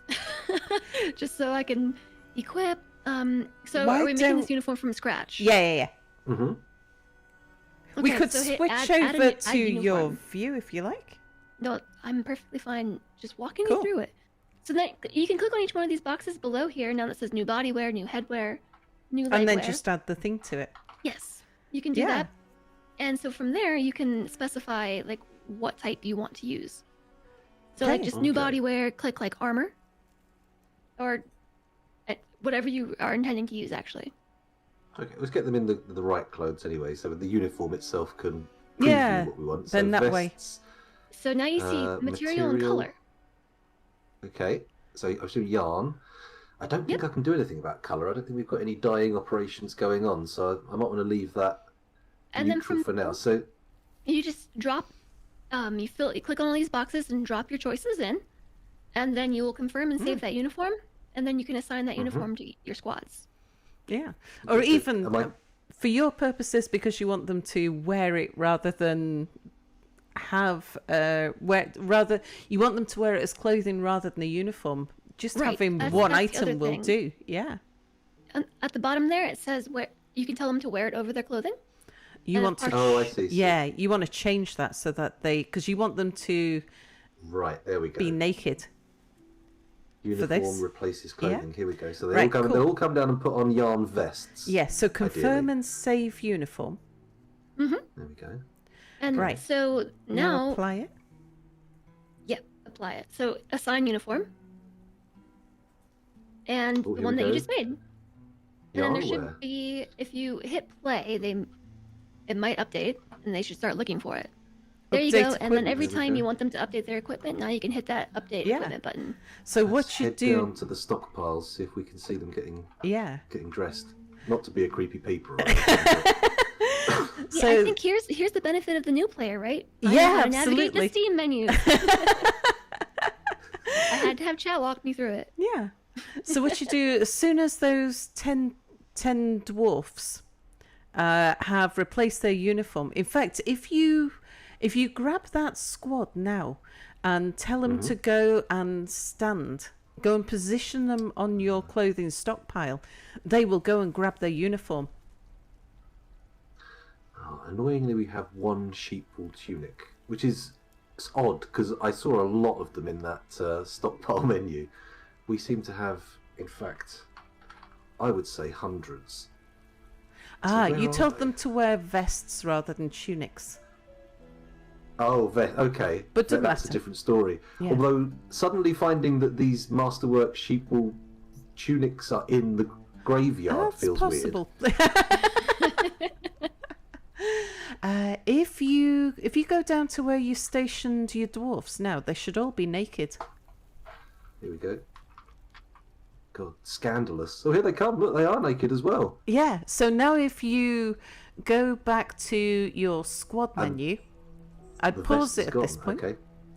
Good idea.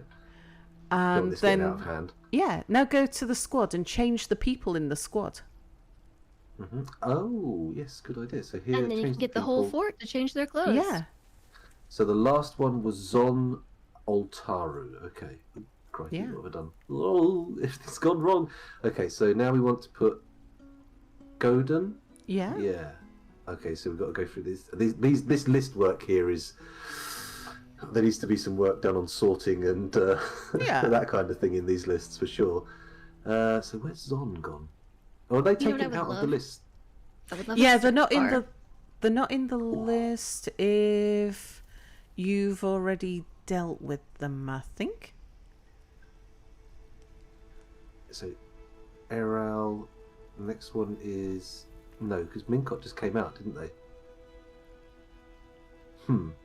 I think the principle has been established. Yeah, Maybe yeah. going through the entire fortress might be a bit beyond the realm of this session, but it's nice to see my dwarves running around naked, though, frolicking freely. It's good. It's I need dwarves. to find out hate where that. the clothes are. They do. I'm actually torturing them, but You are, that's all right. but It's just dwarves. It's fine. but yeah, that would work. Your WASD and in your squad title, by the way. Oh, sas. the classic military nomenclature. Indeed. Right.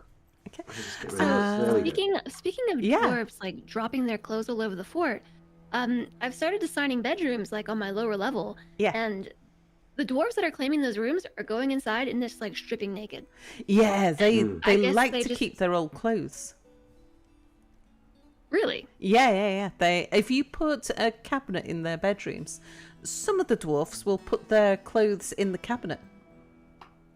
I have noticed that, but I didn't realize they were keeping their old clothes. Yeah, they like some of the dwarfs, not all of them, but a lot of the dwarfs like to Here we keep go. their old clothes. Yeah, and if you put a cabinet, then they'll tuck their old clothes away in a cabinet. Yeah. So I suppose Well, that's actually a got good way to cabinets and see neat. which dwarves need a cabinet and which ones don't. I generally them their give rooms. everybody a chest and a cabinet in their room.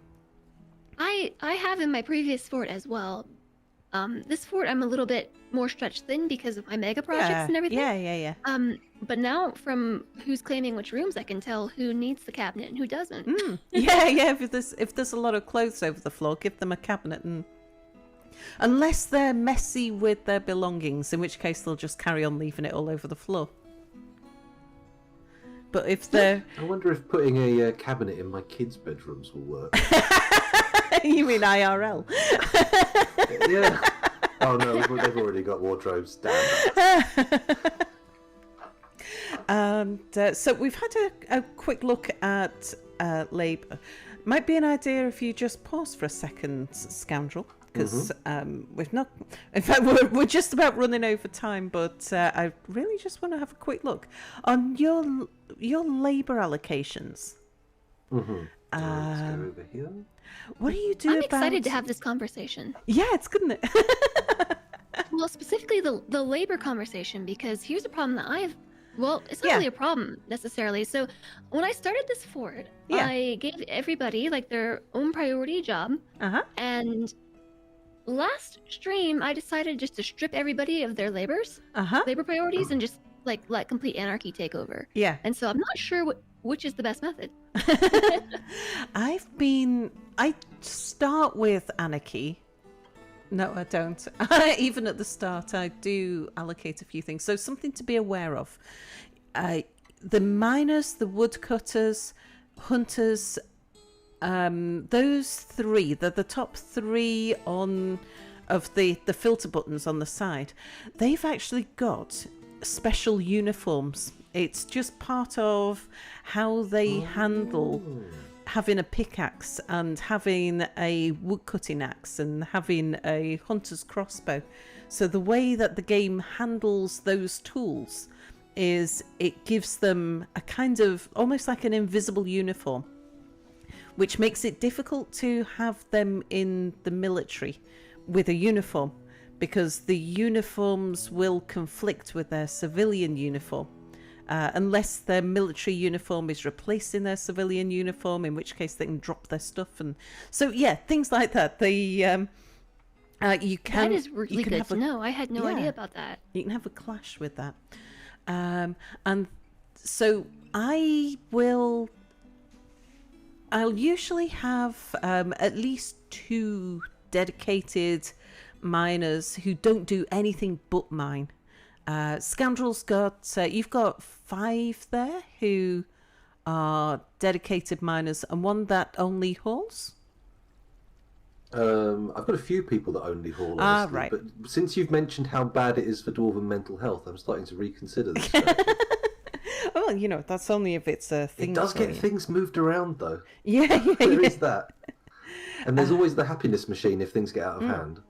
So, which is like, yeah, that's how you end up with so many slabs in your graveyard, isn't it? I don't know what happened. Yeah. These all these dwarves just disappeared, and there's no bodies left. Were they the tantrumy ones? Were they the ones with the unhappy faces? Well, things are much better these days. In the olden days, when like you really had to worry about how happy your dwarves were, at the first sign of even a flicker of sadness, I would station them underneath a drawbridge and just obliterate them immediately. You couldn't let that thing. You couldn't let that spread in the fortress. You had to be really on top of it. But nowadays, you can be a little bit more relaxed about the whole thing. People frown. That's okay. You know, as long as it doesn't go on for too long. Indeed. So yes, I do a similar thing to Scoundrel. Hang on, we've got both our cursors on screen. Yeah, I do a similar thing to Scoundrel where I will have dedicated miners, and the red padlock means that they won't do anything except mine. And especially in the early days when I really need to get the fortress dug out quickly, I'll have out of my first 7 dwarfs, I'll have 2 that are dedicated miners and don't do anything else, and then I'll have another 2 who are allowed to mine but can also pitch in with other tasks as well, and I'll keep that at those numbers until we've got a substantial number of dwarfs in the fortress and I can spare a few more dwarfs. For woodcutters, the only thing with a woodcutter is I am careful to make sure that the woodcutter is not somebody who likes nature. Sometimes you'll get dwarfs, when you read their personality, they like nature and they get upset about cutting down trees. And butchering as well. They don't like butchering and they don't like cutting down trees if they like nature. So I'm a bit picky about who I choose for my woodcutter. And I don't actually use hunters because that's all outdoors and I prefer no outdoors. Planters. Same. Yeah, I've just IRL too. The outdoors is Farms nice. And sheep. Yeah, the outdoors Easy peasy. is nice from when it's on the other side of the window.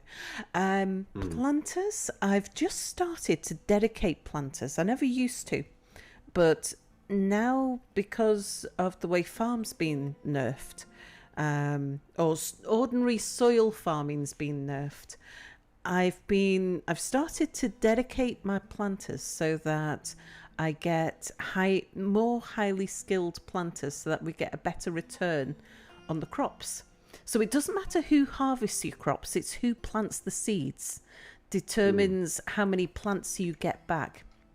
When you're planting underground crops, so your plump helmets, sweet pods, that sort of thing, pigtails, if you plant that on ordinary sand, soil, clay, loam, all of the usual sort of early game planting, it will tell you that it's poor soil, and the maximum you can get back is 2 plants per seed. So so at most you're only ever going to double your seeds, which if you flood an area, if you make an area damp and then build a farm plot on top of rock that's been wetted, then it gives you good quality soil and you don't need to worry about it. But usually in the early days of a fortress, I've not got time. I've not got time for people to be carrying buckets around. So I have started dedicating my planters so that I've got higher quality planters for that sort of early mid-game stage. Can you bring up your labour menu again, Scoundrel? Oh yeah, sorry. Absent-mindedly wandering around my fortress. I don't use fisher dwarfs. Again, it's outdoors. I'll do a bit of fishing at the beginning. I find they tend to just turn up and start fishing. You don't have to assign fisher dwarves. It's like every migrant wave is like, yeah, we've brought a couple of anglers. Don't worry about it. I'm Your like fortress you, is just though, going to smell of fish. Yeah, I set mine to nobody does this. I'll do a bit of fishing at the start until I've got some shells, just in case I get a strange mood that requires shells. Once they're caught, I usually like to keep about 3 mussels in stock. 3 mussels, or if I've acquired shells from somewhere else, I don't worry about it. Plant gatherers, I have mine set up so anyone can do it, and stone cutters anyone can do. I am experimenting a little bit with engraving. I've started hand-picking out the dwarfs who have a dream of creating a great piece of art, a great work of art, and I'm making them into my engravers. And nobody else can do it, but by the time I've got a fair number of dwarfs in the fortress, there's usually a good number of people who want to create a great work of art. And I suppose it's a little bit more of the art, of the role play perspective, and a little bit of the keeping your dwarfs happy, and a little bit of the having a select group of dwarfs so that they skill up a bit. But that should be about a third of the dwarfs, maybe somewhere between a quarter to a third of your dwarfs will want to create a great piece of art. So I've still got a whole army of engravers just to get the jobs done. Haulers, I let anybody do. Orderlies, I let anybody do. I've been experimenting with haulers over the last few streams. Yeah, I had can a lot tell. of stuff just sitting around, and I've just recently decided to have like a set of. I can let everybody do hauling, but I have a few extra people who just haul, and it does seem to get things moved a hell of a lot quicker. Although I am probably destroying them psychologically. Indeed. And like with you, I tend to make a dedicated clothing making group of people. Everybody in my fortress becomes a weaponsmith, so I don't worry too much about the metal dudes, but I do have dedicated clothing workers. And I actually deliberately set up armorsmith and weaponsmith guild halls before they even requested them. Because I was finding that they were asking for things like woodcrafters guild halls, and everyone was getting really good at woodcrafting, so the moods were all drifting in that direction. And I was like, no. Everybody go and watch some blacksmithing demonstrations and some armorsmithing demonstrations, and let's get some lovely artifacts in the coffers, please. Yeah. That's why I, very early in the life of my fortress, I'll set up a weaponsmiths guild. And in my first 7 dwarfs, I take somebody who's got a little bit of competency in weaponsmithing, and they skill each other up so fast, because this is usually before I've got a tavern or anywhere, so they'll go and socialise in the guild hall.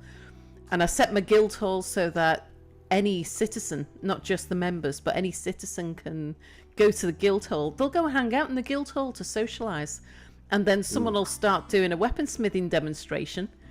And then I've got a whole bunch of novice weaponsmiths. And then one of the novice metalsmiths or weaponsmiths will start teaching the others. And they all start skilling up really quickly. And they like it as well, because they'll all start getting happy thoughts about learning things. And they're socialising. And yeah, it all works. Yeah. And chat are asking, what about your children labour menu? What do you do with your kids on their standing orders? Well, this has been quite a hot topic of experimentation for me as well. So is it standing orders? It's chores? under, Here we go. yeah. So at the moment I have children not doing chores. Right. Because the main thing I was trying to do was sort of design a creche to keep the kids in. Just a burrow that I could have them stay in, and not worry about having to make sure they're all indoors every time something attacks on the surface.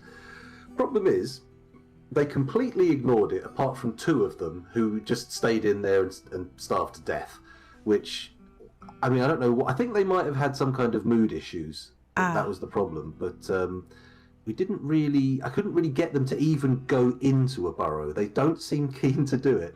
So what I did was I just turned off chores, so they weren't able to like have something else to go and do, kind of thing. They would just stay in the burrow. But that still doesn't work.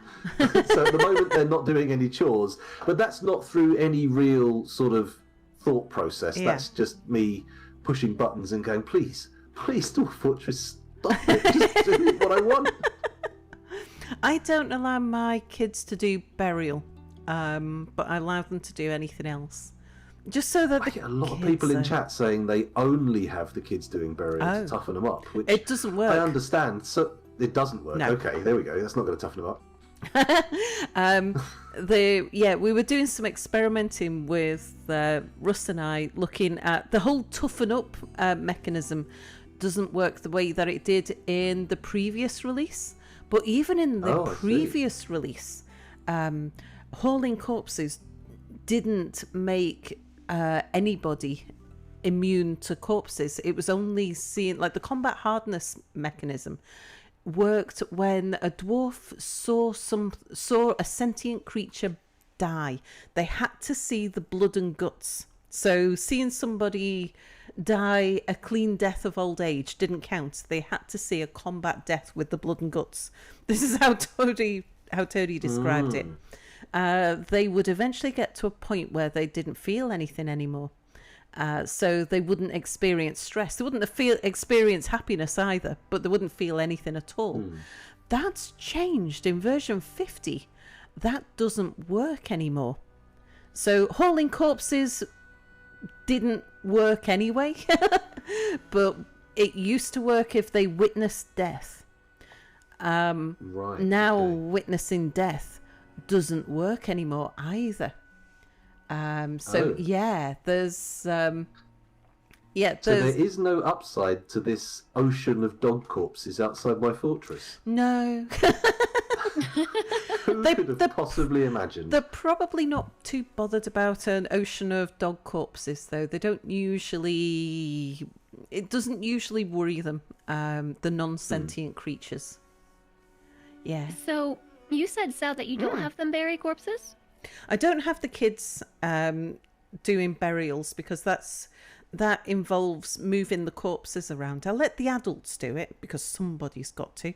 But the kids have got less things to keep them happy. Like they don't have the ability to do meaningful work. And they don't socialize in the same way. They can't learn. It's difficult to get them to learn things. They won't go and read books in a library. So there's a lot of the things that can make normal dwarves happy. The kids don't get that same happiness boost. There's less things to make a kid happy. So I try to minimize the amount of things that'll make a kid sad, because kids, since version 50, there is more things that make kids unhappy. So people have been having difficulties with unhappy children. And yeah, I found that just stopping them from doing burials so they weren't handling the corpses and giving them some toys. Toys, a bedroom, don't do burial, and I've got a bunch of happy kids. I have an 8-year-old child in my fort who is a legendary stonecrafter. Oh, he's had a strange mood. Oh, is that what that is? That's what it is, yeah. He'll have had a strange mood that he's achieved and instantly become legendary. Yeah. Oh, they instantly become legendary if they have a strange mood. Yeah. Unless it's possession. If they've been possessed, then they don't get any XP. But yeah, they'll go to... If anybody gets a strange mood, they instantly become legendary. I did not know that. I knew that they would make like cool stuff, but I didn't realize they gained the legendary trait. Yeah. Indeed. Oh. Yeah. I've learned so much from this. I'm over here like organizing my dwarves and stuff. Scoundrel. That's one of the reasons the guilds are so powerful. Yeah. Because if everyone's got like a little bit of a skill, as long as it's their sort of main moodable skill, that's probably the one they're going to get the mood in, and suddenly you'll have a fortress full of legendary dwarves at a particular skill. Sorry, Sal, I talked over you there. Yeah, no worries. I've got a hint for you. Just while you're on this screen, look at refuse and dumping. Gather... Oh, no, it's okay. You've got it switched on. I was going to say workers gather outdoor refuse. Yeah. I really have tried to get rid of these dead dogs. I've tried dumping them. I've tried everything. But no matter what I do, the dwarves are like... Have you noticed that... Workers gather... Okay, yeah. Yeah, have you noticed Sorry, I get back to that refuse. Yeah. Have you noticed that the vermin is separately manageable? So standing orders... Standing orders, that's the one. There we go. Refuse and dumping. Here we go. The gather outdoor vermin remains that's separately toggleable. So you can switch off outdoor vermin remains. Okay.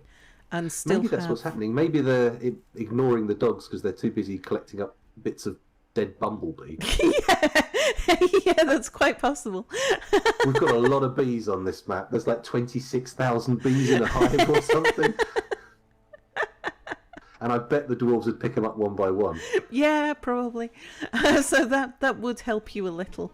But yeah, if workers gather outdoor refuse, if you want them to, if you've got a dump zone somewhere and you're telling them to dump things, if it's not undercover, anywhere that's ever seen the daylight will be counted as outdoors, and then they won't haul it. So so all those skeletons and things, if you want them to move skeletons and stuff, need to do. Or for me, moving logs from outside to inside.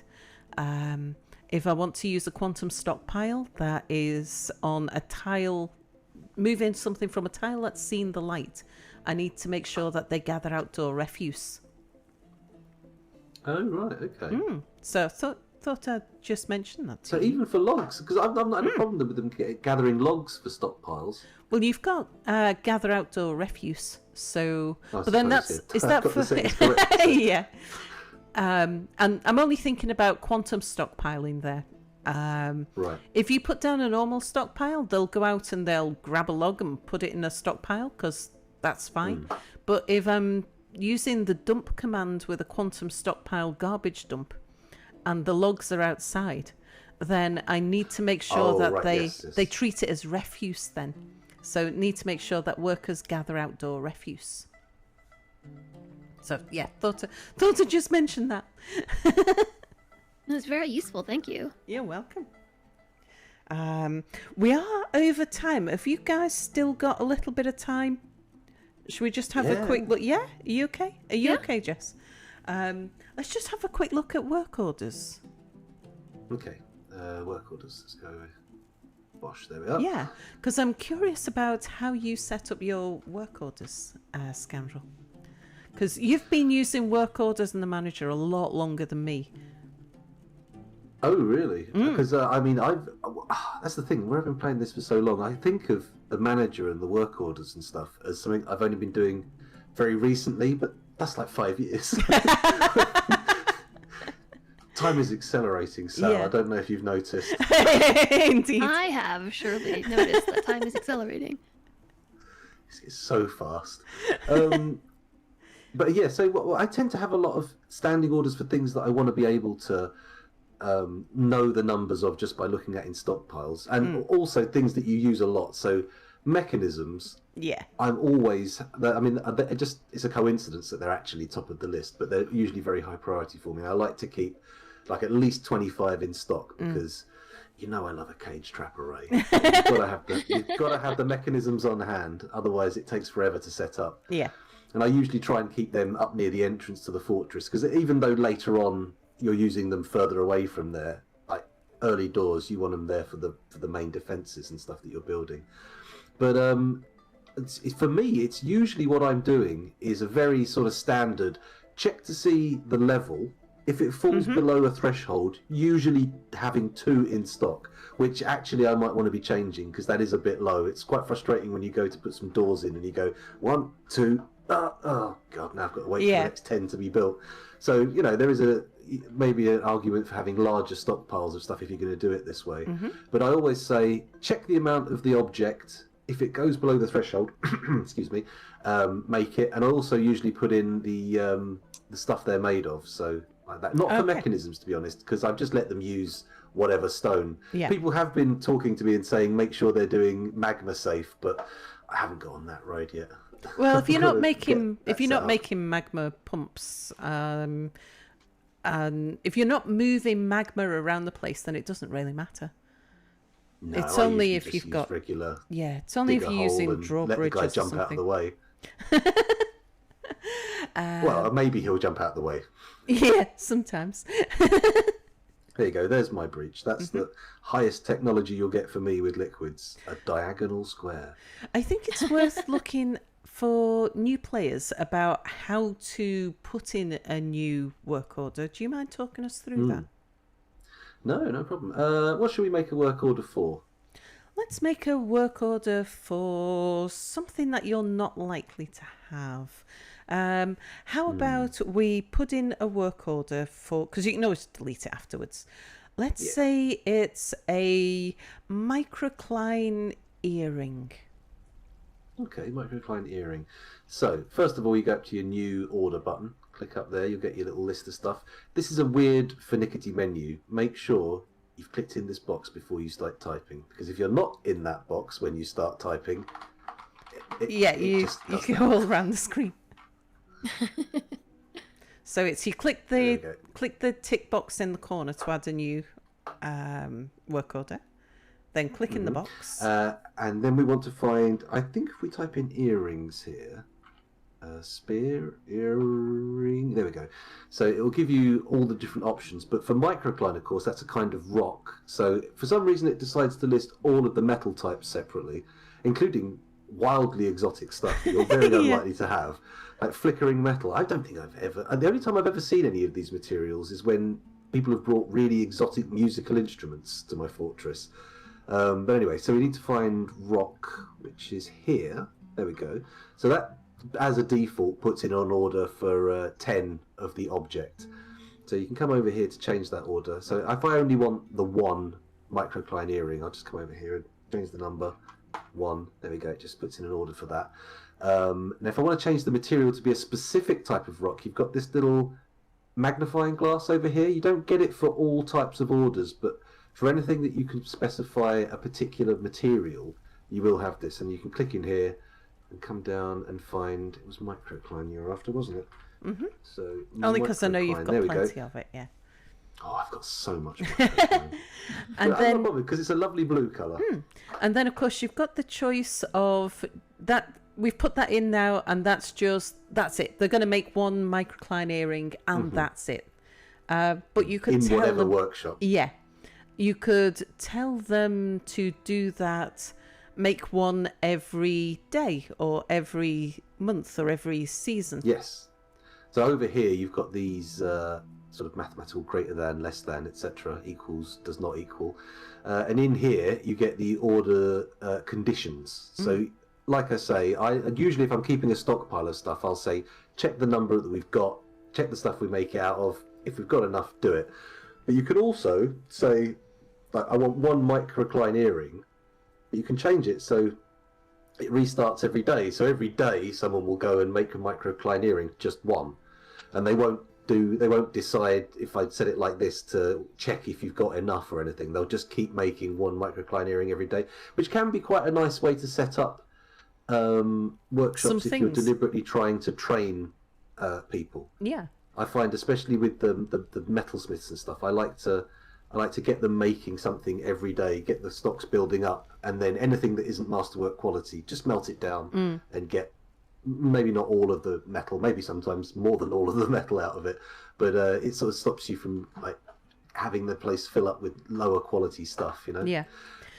I've actually found that to be a good way to deal with my clothes, to get them to make like 5 leather trousers every season. I think I've got it set up as so that, because when they're looking at the quantities, they're also including the quantities of tattered clothing. Yes, so that is a problem. So I found the easiest way to deal with setting up clothes is make me, for the number of dwarfs I've got about 50 dwarfs. They are going to go through one pair of trousers every 2 years. So I need 25 trousers per year on average. So if I tell them to make we've got 4 seasons in the year, I need them to make 25 trousers in a year. So if I tell them to make 6 trousers per season, then we're more or less keeping on top of it. Maybe I'll make 7 trousers per season, because someone's going to get, well, their trousers tattered when I tell them to go and geld a war dog.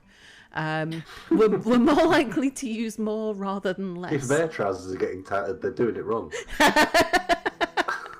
That's a very bad aim.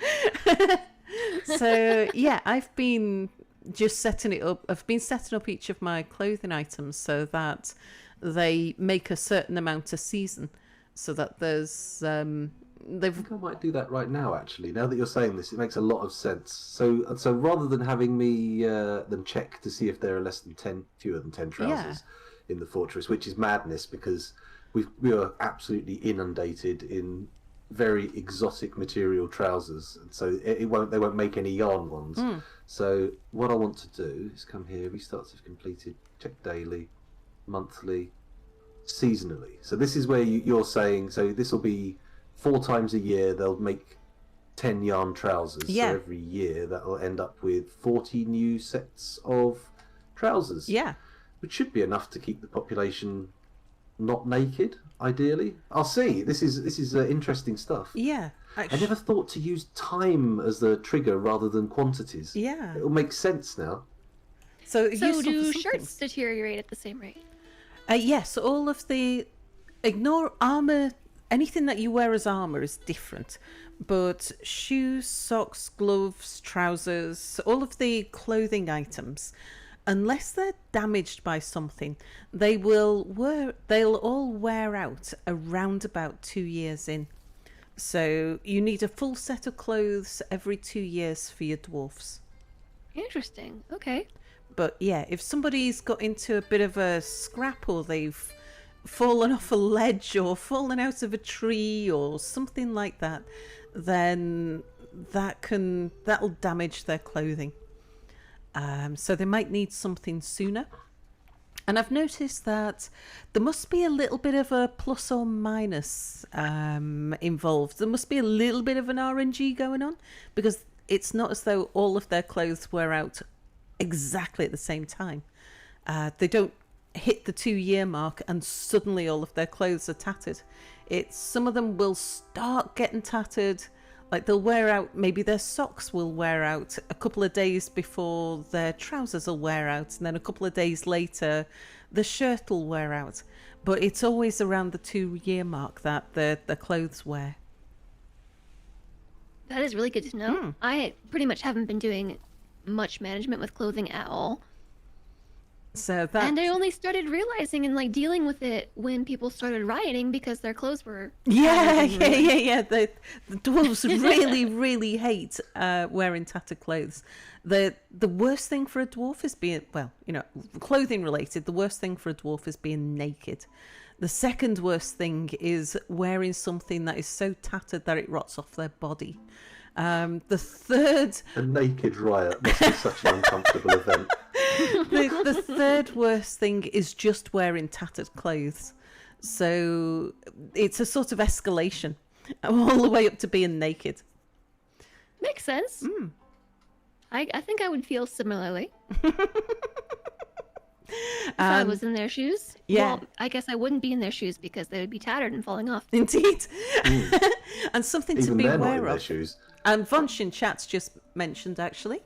Yeah, so when a baby's born, they're born naked. And they're quite fine being naked until they reach 1 year old. At the age of 1, when their mother drops them, and they hit the floor as a fully formed child, they're a naked child and they're not happy about it. So that you need to have a set of clothes ready to go for every 1 year old in your fortress, because they immediately need to cover themselves. They need to cover... And that's just like normal adult dwarf size clothing. Yeah. They don't need any Okay. child-sized clothes. They fit into adult clothes the moment they reach the age of 1. They need to cover their feet, their legs, their upper body and their hands. So you don't need to worry about things like making hats for them or underwear for them, that sort of thing, unless the migrants have arrived wearing some, in which case you'll need to replace any clothes that the migrants arrived in, which means that you need to give those clothes for everyone. So if you've got migrants and they arrive and they're wearing gloves and mittens, because they wear mittens over their gloves, then they'll get... If you don't make mittens... they'll get really unhappy about their mittens rotting off their hands because they can't replace them as they tatter. And then the same with underwear. If you get a goblin die in your fortress, somebody will make a beeline for that loincloth. So once you've got one piece of underwear in your fortress, you need to get you need underwear for everybody, because as soon as a piece of underwear is made, another dwarf will go and get it. And eventually you'll end up with everybody wearing stinky not rotten knickers unless you can replace them. That they've retrieved from a dead goblin, no less. Yeah, indeed. Sweaty So they do bloodstains. go and grab clothes off of dead people? Yeah. Okay. Oh yeah, best place to get boots, in my opinion. I didn't think they did that, but I think that might just be a rimworld bias that I have because Unless the like unless the clothes are forbidden. Yeah, they don't care. It might be bloodstained and full of holes, but it's still a pair of knickers. okay. Yeah. Yeah, in rimworld that is not the case at all. And Vunch is suggesting that you don't think hands are necessary. You might be right, but migrants will always arrive with their hands covered. They always wear at least gloves. So you do need to I would replace if you were their coming gloves. to my fort, to be honest.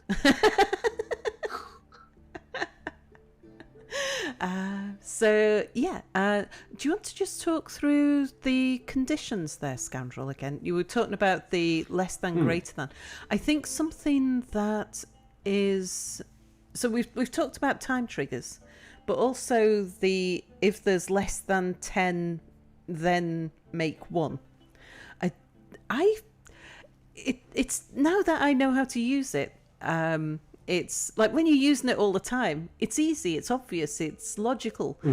But because before the Steam release, when I was working with the old manager interface, I used to just use the DF Hack workshop workflows because it was easier for chat to follow, because the old manager screen was difficult for people to understand what was going on, difficult for a viewer to follow.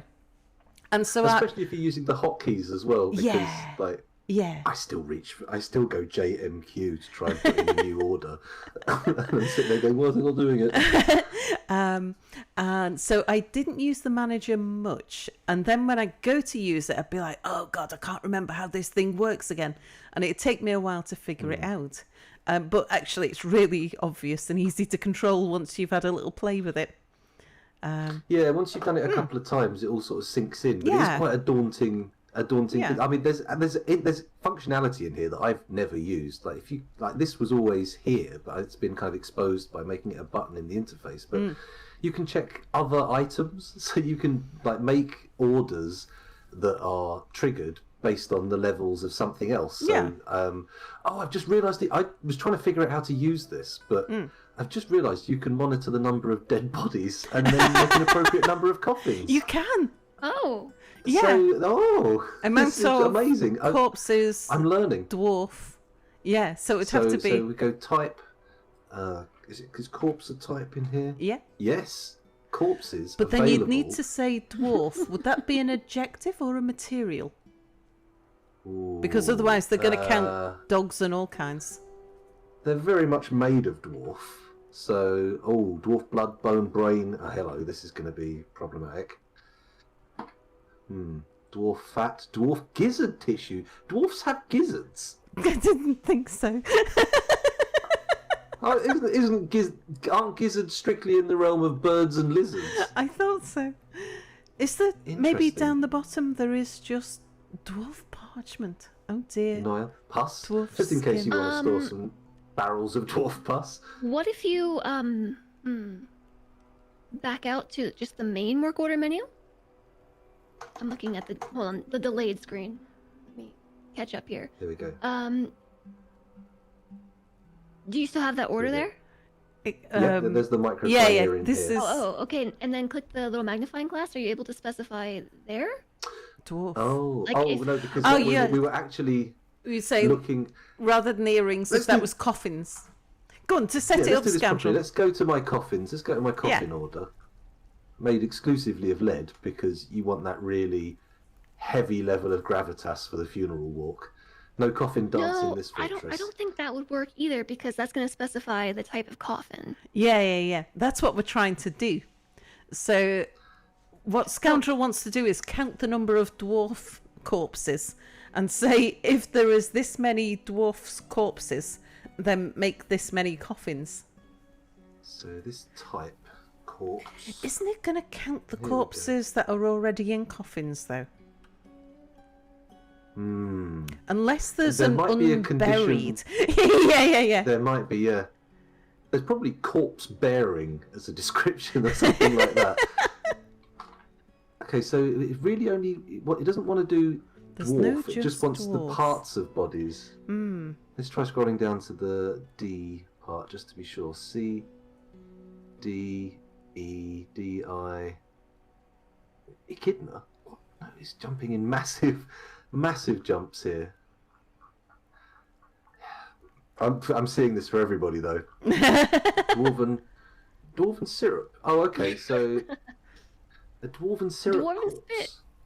Dwarven sweat. Just what you want. A nice pink stockpile full of dwarven stomach tissue. Nice. Soap. So it can be done. Dwarf soap can be made. Yeah, track it by bones Parchment. maybe and see if it flags dead people. Okay, let's see if that gets everywhere. So bone, dwarf bone. Okay, so amount of corpses available is not at least. We want. Oh, crikey! I've gone out of here again. Where's my coffins? Silly right clicker. Oh, sarcophagus. saw There it. it was down the bottom. There we go. Off we're back in. So amount of corpses available. We've got type. We've got material, which we've optimistically chosen as bones. Let's go to adjective. What have we got here? So unburied, undisturbed, unengraved, unimproved, unrotten. It would be nice if they were unrotten, but I think that's a bit ambitious. What do we have? So let's just scroll down the list. This is a really long list as well. Aluminium bearing, bookcase, ammo. What about Clay collected. tomb? Maybe like entombed or something? Tomb. Nope. No entombed. Totemable. That's not ideal. Keep going down. Extract bearing fat items, fatty items, fermentable, gold bearing. I mean, you could Yeah, say I think- if the number of unrotten dwarf corpses is... Murdered items. Oh, wow. There's a category. What about That's a dead? stockpile you want to watch. Dead. Ooh. Fermented Dead dwarfs. corpses. No. I mean, it's sad that we have to specify dead corpses, but you do. Well, conscious of the time. Yeah, you can see how you can good put point. these things together to... You can spend a long time figuring out how to do things like this. and you can do all kinds of interesting collections of things where you measure one thing from another. Can you just... Shift scroll. Oh, Maz. Yeah, You're amazing. makes it go faster. Thank you. Indeed. If you click on something where you've got a normal measure, if you've got less than this, then make some more of those. Let's have a little look. See, I don't think I've got them looking at any other materials in any of these. Oh, even the rock mechanisms. That was a good one. Just click Let's on have your a rock look. Yeah, let's have a look mechanisms. in there. So something that didn't occur to me for a little while is if you've got less than 25, then you've got 24.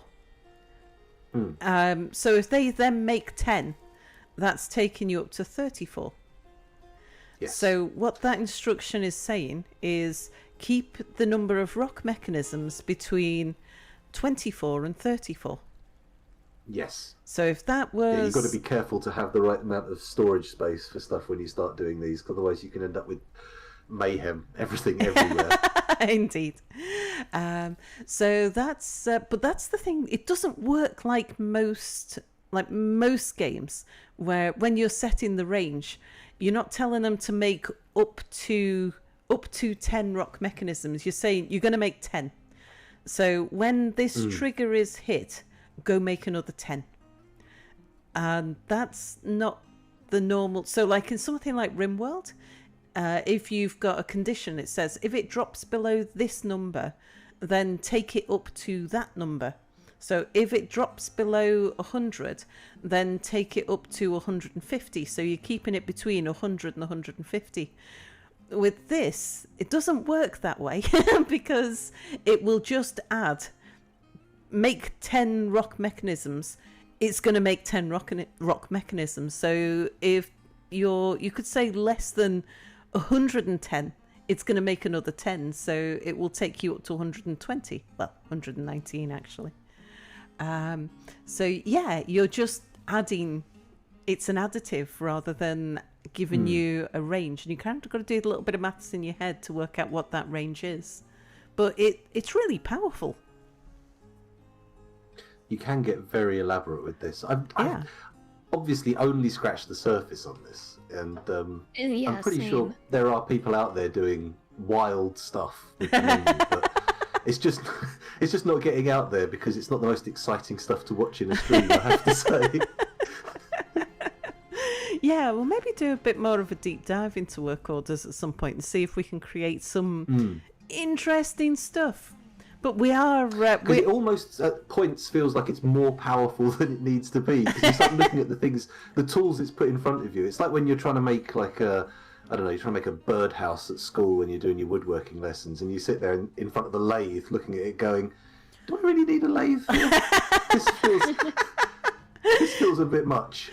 I was thinking about it's like having an Excel spreadsheet to keep a list of names that you're going to invite to a party. Yeah. A little notepad would do, but that's not an Excel spreadsheet. Just so we can get some pivot tables going on. But anyway, I'm looking at the time. We are almost an hour over time. We just had a lot to talk about. Yeah, indeed. And it went quick. It did. So I think we'll have to call it here. And yes, the video will be up on YouTube, on the Kit Fox YouTube channel. And Jess and Scoundrel, it's been an absolute delight to have you both. I would love to have you back again sometime in the future if you're up for it. Oh yeah, this was a lot of anytime. fun. I learned so much. Cool. Well, thanks for having me. I shall. Thank you as well. I'll have a chat with you both and see which topic you fancy coming back for next. And yeah, we'll see you soon.